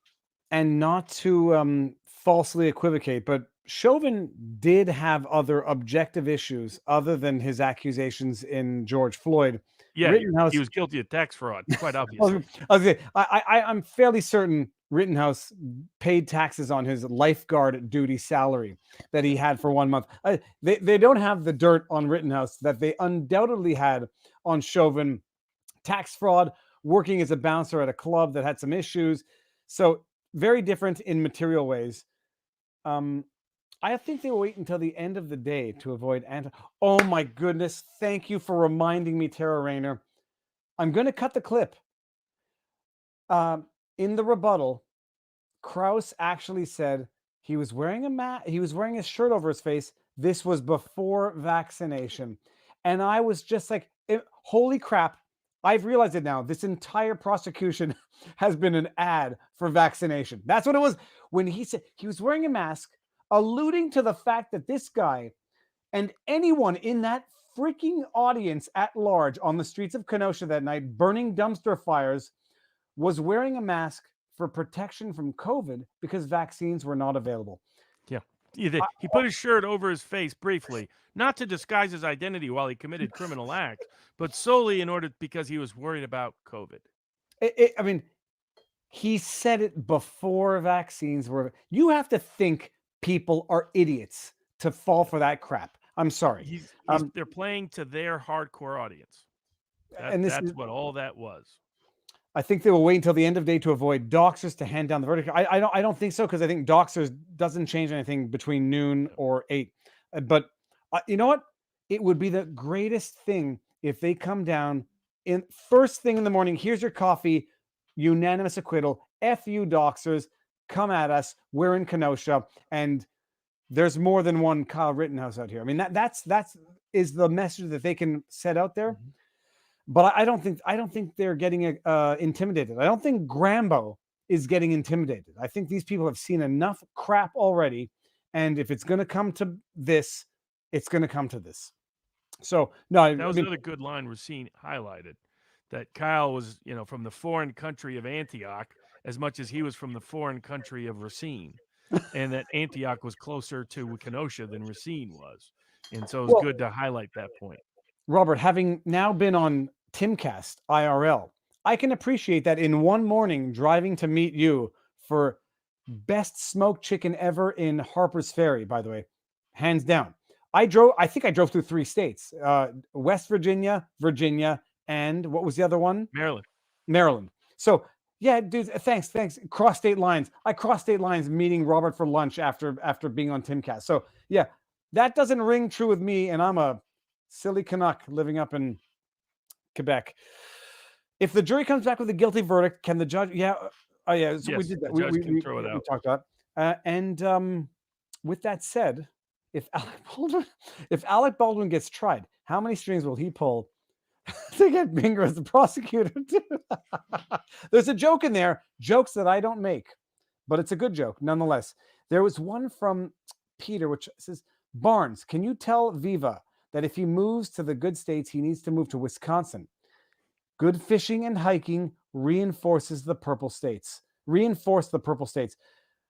First of all, I could be game with Wisconsin. There's no question about it. I still say I got 3 kids with roots and friends and whatever. So I have to convince 3 people, 3 families to move to whatever state we decide to move to. I think I can do it. I think I'm in the process. Zodiac, with increased population in the US, can these politically based trials ever lead to anything other than mistrials, assuming a fair random sample of the population? Well, these cases will increasingly be about jury selection and getting out the people who can't get past their political prejudices. I want to see if I can bring up the chat from it's gone. I can't even do it. Sorry, we're in a wonderful realm of reality where I cannot keep up with super chat or comments in slow mode. We'll see if we get a manager. Is Binger a new meme and avatar? Oh, so we did that. We did that one. Okay, so I got that one. Let me go down to the bottom, people, while I do this real quick. How did Kyle pick his attorney? It was obvious why one would want an attorney after meeting with the prosecutors. While boring, going slow, fact by fact. Well, we've talked about this, but I mean, do you want to give it a go? No, I've explained all that. Okay. 19,000 watching on YouTube. I'm not saying that's similar to the caloric intake. Okay. So, dude, come on. Don't make me say things that I don't like. There's certain jokes that I will make, other jokes that I will not entertain. Sir, you tricked me into bringing that chat. Has the judge yet ruled on the motion to dismiss with prejudice? So, good question. When does the judge rule on that motion? What's the time frame? We know it because he can rule on it after jury deliberation. So presumably, Robert, he can. I mean, I don't know if the defense ever filed one formally, so I just don't know about that. Okay. But he can always rule on that after a verdict. Don't make me pull up super chats without reading them like I'm doing right now. Richards said Binger, the weasel, won Kyle's head on. Okay, by the way, I like that analogy. I like that analogy because I don't hunt, but I have a deer head on the wall, and I get crap for it, even though that deer head has been in my parents' cottage since 1960 and has been in that cottage since before they bought it, probably since 1900. And I get flack for having it on the wall, even though I didn't kill it. I just don't want to throw out a deer head because I think it's a waste. I was in Rich Dad, Poor Dad, the author, whose name I tend to get wrong. His first name is Robert, so I remember that part. I was in his house last weekend, and man, he's got every head on the wall imaginable. He's got like a full lion in there. He's got like all these animals. He's got like, I didn't know he's big into exotic live game hunting. It's just like, wow. I mean, like a whole lion. You could put your head inside the lion's mouth. It was impressive. I'm not sure I'm game with the big games. I'm not game with the big games. I know there's an argument for sustainability, for raising money for the community, for donating the meat of the kill to the community. I know all the arguments. I don't think I would be able to kill an elephant. I don't think I'd be able to kill any higher order animal. I can kill a fish. I think I could probably, if I, did it, kill a deer, kill a lamb. They don't strike me as not to be hierarchical. They just don't strike me as having the same reflexes as a pig, for example. I think I'd have a tougher time killing a pig, even though they're delicious. But yeah, so having the heads on the wall, it doesn't rub me the right way. It doesn't rub me the wrong way. I don't think serial killer. I just think not something I would do. But that analogy was great because it really made Binger look like a hunter and not a prosecutor. And he wants a trophy and he wants it for bragging rights. And it stuck with me, probably because of the preconceptions I have of hunters who go for big game to say, look at what I just bagged, a 16-pointer, except he was 17 years old and a kid. So let's see this. Viva Fry, I think you also missed another Rumble rant tonight from Mark Peterson. Can Kyle sue Kenosha civilly at all for malicious prosecution? I got to it. I think we discussed it, but Robert, We did. To a fist I fight. mean, on the gun charge, potentially. Otherwise, it's very, very hard to sue prosecutors. And while we're on it, because I have my Twitter feed open, at the Viva Fry, if anyone wants to see angry Viva. If you, yeah. Must be so scared of Mr. Grosskreutz with his Glock when the defendant is holding a loaded AR-15. Small, tiny gun. Apparently, you don't have to be scared of a Glock. Can you believe the stupidity? You don't have to be worried about the loaded Glock because you've got an AR-15. And they said it, a bullet's a bullet. And that's stuck with me, but it already was with me to begin with. But yeah, okay. He was sorry. I didn't appreciate the analogy when they use it, and that makes me feel stupid, but now I appreciate it. My entire view of the justice system has changed, and that is undoubtedly why they tried to take down Rittenhouse's stream midstream, because there's a lot of people feeling that right now, just by virtue of having seen it full sunlight for full disinfecting. Robert, where do we go from here? So, hopefully that jury comes back tomorrow and issues the righteous verdict that both the law and the facts and moral justice compel. And, prayerfully, that's what will happen. It's what should happen. It's what I anticipate will happen. And it will be a good white pill moment for society and anybody who cares about individual liberty, freedom, and justice in America. All right, now we're going to read through some chats and then we're going to wind up. You own firearms. One of the things that has to go into your self-defense is thinking is, quote, I cannot allow this person possession of my firearm, end quote. Lose control of that, you die. So do your loved ones. Yeah, look, I think this prosecution closing argument was not geared towards responsible gun owners. That's or even gun owners, period. It was directed at people who have never owned guns, who fear them, I think. Thanks for the wealth of knowledge, Jean, by the way. So my grandmother, there's a street in Montreal called Jean Mance, G-A-N, Mance, M-E-A-N. The only person who ever pronounced it Jean Mance was my grandmother. And I'll just say, not to get cryptic, she died 2 months before COVID broke out, and I'm at 103, and I'm glad she did, because if she had died under these circumstances, it would have been a different funeral, and she would have lived to see the world turn a way that it should never have turned. Let me do this here. You own fire. Okay, we got that. Sorry, my bad. Why is the jury not sequestered, Robert? Nobody requested it. Who Generally, it tends to put a lot of pressure on a jury, and it's generally disfavored. Jurors hate it, of course, and so most lawyers avoid it unless they think it's the only remedy. Here's a good one. Viva, will Canada ever see publicly broadcasted trials? And do you think it's a good thing for justice in general? Also, isn't U.S. justice way faster than Canada? U.S. justice, way faster than Canada, period. Broadcast trials in Canada apparently happens rarely. I can't recall a situation of it happening, but it does happen. I think it's good for justice. I think it's good for public discourse. I think it should be the absolute rule and not the absolute exception. So this broadcasting of this trial is going to illustrate why it's such a good thing, because you get to see chicanery afoot and prosecutorial misconduct in real time. And you get to see how fundamentally corrupt the system is, can be, and will continue to be, but for the scrutinous eyes of the people and the disinfecting light of the sun. So, yeah, I think I answered all that. Let's see what we got here, Robert. Oh, I skipped it. How much does the state spend on a trial? Good question. How much? Well over six figures. Well over six figures.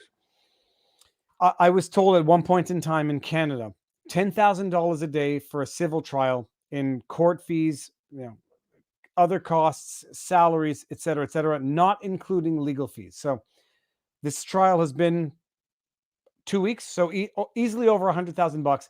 What does a federal judge get paid in the States? $250? Well, there's a state judge. I don't know what it is in Wisconsin. Probably like $1.25, something like that. That's not enough, actually. I'm sorry. That's not enough to put up with the shit that Schroeder's going to have to put up with for this. It's nowhere near enough. He doesn't care. He's honey badger. Don't give a f. That's who Schroeder is. I like him because I didn't agree with everything he said. I just like the fact that he was fair and thorough in every decision he made, thoughtful and considerate, even if it made him look stupid for taking way too long to think about it. And that's not everybody. I haven't been watching Arbery, but I just don't get the feeling that's the same thing for that judge. But okay, let's bring this one up here. Isaac says, please don't get the law wrong. You can buy a SBR short-barreled rifle off the shelf.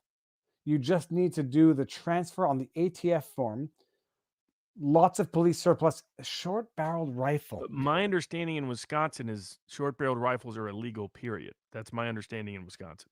And if I'm comparing it to Canada, which is probably the wrong place to compare it to, not illegal, but you need a special permit to eat. Right. And maybe that's the case in Wisconsin. You can get a special permit, but I thought it was illegal, period.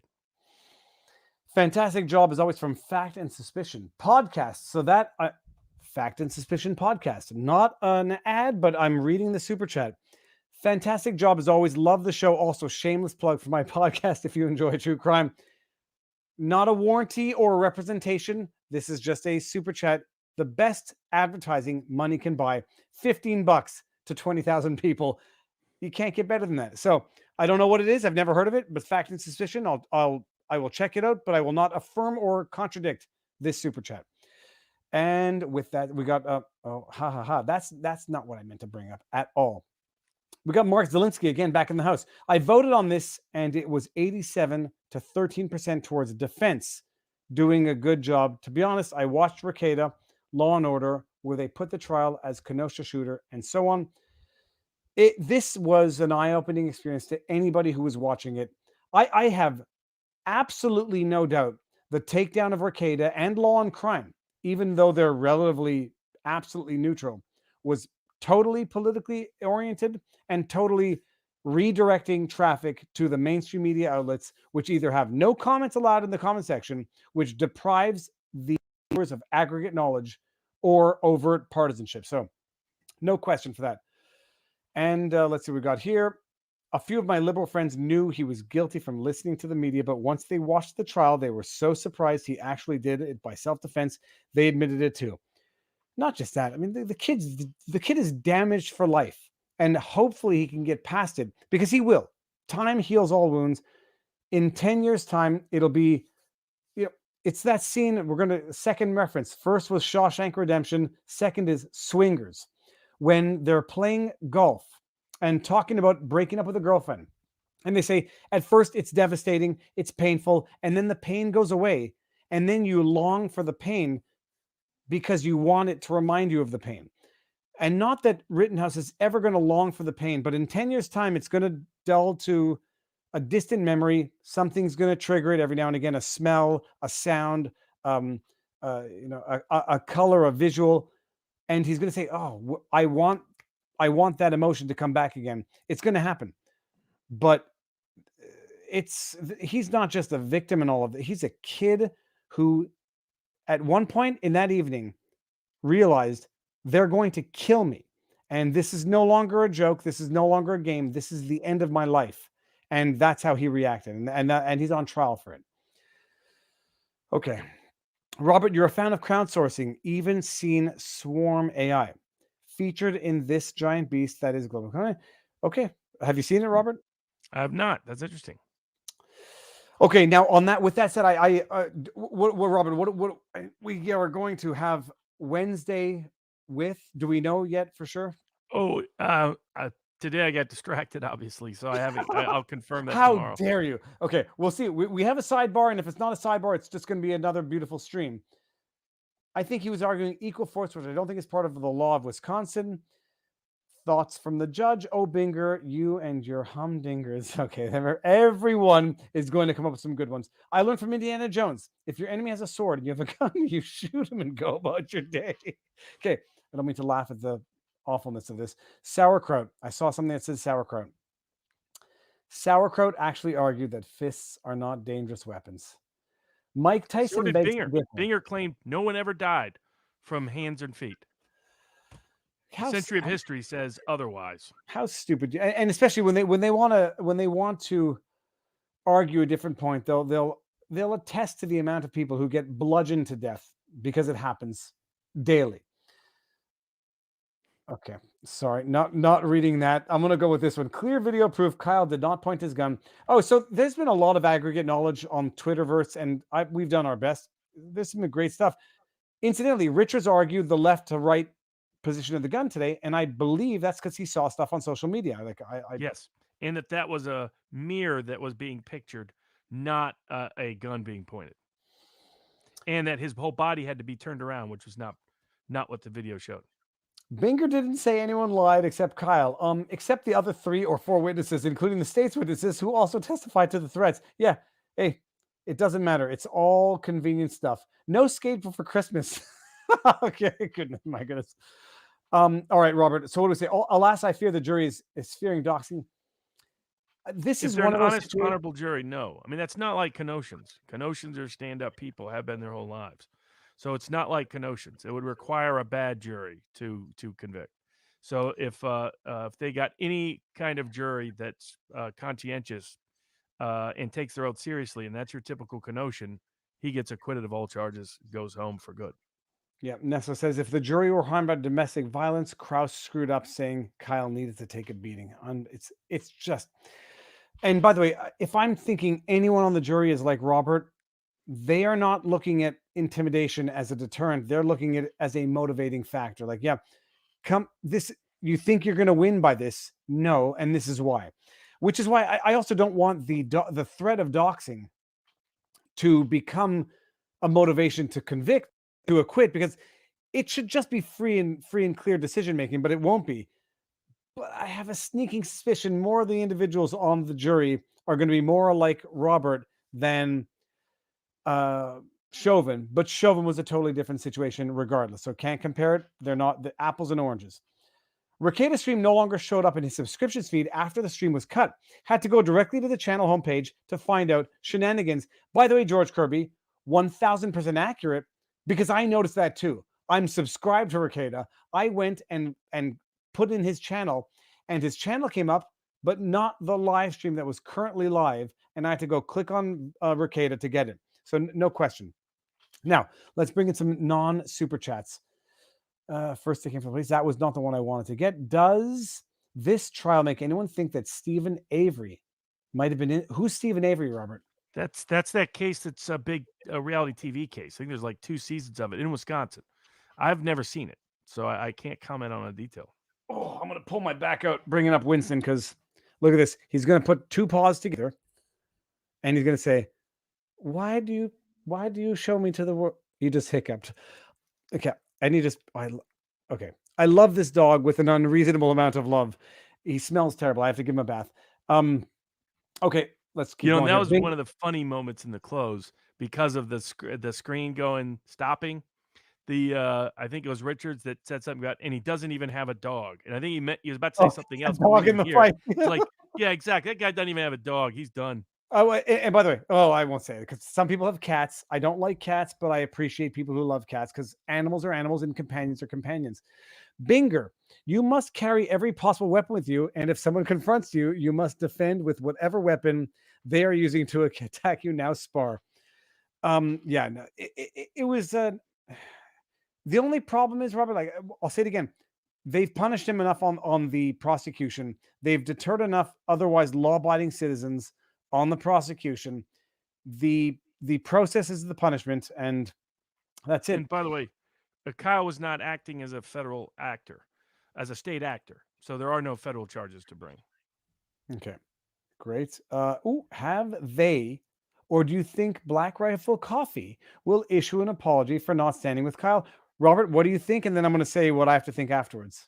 They should, unless they're going to make LaBitch James their new model. Okay, so first of all, I will never call him KJ. I'm just going to call him LeBron. They're not going to apologize. They're not going to apologize. First of all, LeBron is never going to endorse Black Rifle Coffee for a number of reasons. And Black Rifle Coffee is never going to apologize because even if they were to, it would be insincere because they did what they did on purpose. They meant it when they did it. And an apology for something you did on purpose that you meant when you did it is a lie. And that would just be another lie to their disingenuous behavior to begin with. So that's my prediction. What do we got here? Oh, bring it here. We've had obvious wrong decisions before, like O.J. Simpson and Chauvin. Okay. This is uniquely different. There is no argument that any honest person can make in this case. Tomorrow we will see if the concept of law still exists. Yep, I agree. This is Chauvin. I disagreed with the outcome, but I could have pleaded it with more sincerity and more intellectual honesty than the prosecution pleaded this case. OJ, Robert, we got to get Dershin. He'll come back. He'll come. We'll do Well, it. and the goal is to have a body language panel combined live stream to discuss the O.J. Simpson case, because I think the jury made the correct decision in that case. And we have been floating this as a teaser for about 1.5 years now. So we'll get it one of these days. All right, people, and we're going to do a few more because we're going to keep this under 2 hours because that's it. We have nothing more to add on this trial until jury comes out with deliberation. The trial absolutely destroyed the ideas of people thinking that all trials are like Law and Order or Boston Legal. Well, so I don't want to pick on anybody here. This is probably, it may be somewhat exceptional, and there might have been a little more prosecutorial misconduct and maybe a little more passivity on the defense, but this is what trials look like. And when they're subject to public scrutiny, everybody can find every issue under the sun. But by and large, it's why we have a right to public access to trials, because we get to see exposed prosecutorial misconduct. We get to see how this process works and the need for critical reform within it. It is it's amazing watching it. Don't be disappointed, people. This is by and large what law looks like, except you don't have 300,000 eyes on you in real time as it's happening. It's just, it's not in darkness. It's just in some room 1507 of the Montreal courthouse. It's like nobody's watching, so it goes unnoticed. Is pointing a gun at someone unprovoked considered assault? And we've addressed this, so thank you for the super chat. But earlier on, it would be funny if some of the jury members filed a complaint afterwards. Love you, Viva. Here's some money. Buy the dog some treats. The last thing these dogs need are treats, but I will thank you very much. Nicholas. Oh my goodness. My mother had a purse. Whatever this brand is here, people. Louis My Vuitton. mother had a purse. What is it? Oh, maybe it's not. It looks like Louis Vuitton initially, but the V is overlapping a B, maybe. Oh my goodness. If anybody knows what that is, my mother did not have Louis Vuitton growing up. I can tell you that much. But that reminds me of my mother's old purse. My mother looks like Louis Vuitton. Looks at, gosh, that brings back memories. All the lawyers on Mercatus Stream and you guys, I can hear the rates going up. Grift. Yeah, okay. Thank you very much. Discussed with coworker today that this case means that if we saw a building on fire or a person needing help, it's too risky to provide any help because state thinks Kyle should have died for putting out the fire. Somewhat of a straw man, but I appreciate the sentiment. They want the state to have a monopoly on violence.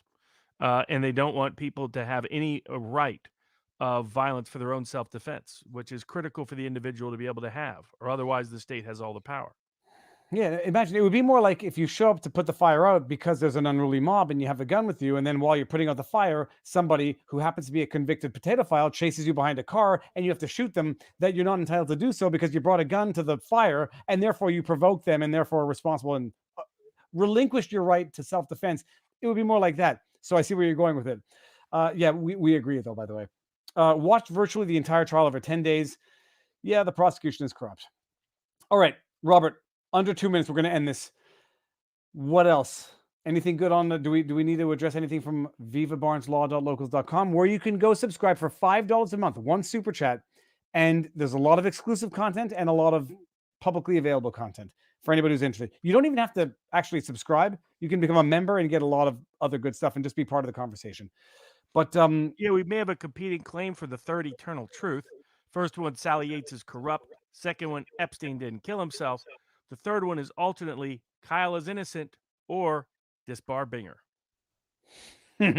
Well, we'll see. There's a petition out there, and Binger's made a big messy bed that he's going to have to sleep in once this trial ends. He's got to go plead cases in front of not just Schroeder, but other judges in Wisconsin, and they're going to know what he's all about. He's done it. So hopefully he makes enough of that FU money on CNN consulting, because he won't be making it from prosecuting, I imagine. All right, that's it. Let's do this. One more. Do cases like this affect the rates of lawyers charged in the future? No. Yeah, if you win. All right, people. With that said, thank you all. This has been a magnificently beautiful, spontaneous live stream. We'll see if something happens tomorrow. Maybe we do it again tomorrow night. My wife might kill me. My kids might get angry. I read them a book, and then my wife, tag teamed me to put them to bed. If something happens tomorrow, we'll be on it. Stay tuned. Follow Nick. Follow all of us. Nick Ricada, Joe Neerman, Legal Logic, Legal Mindset, Andrew, Legal Bites, Alita, Nate Brody, Uncivil Law, all of them. I'm going to end it before we run out of time. Robert, stick around. We'll say our proper goodbyes. Everyone else, thank you for all the support, all the comments. Peace out, peeps.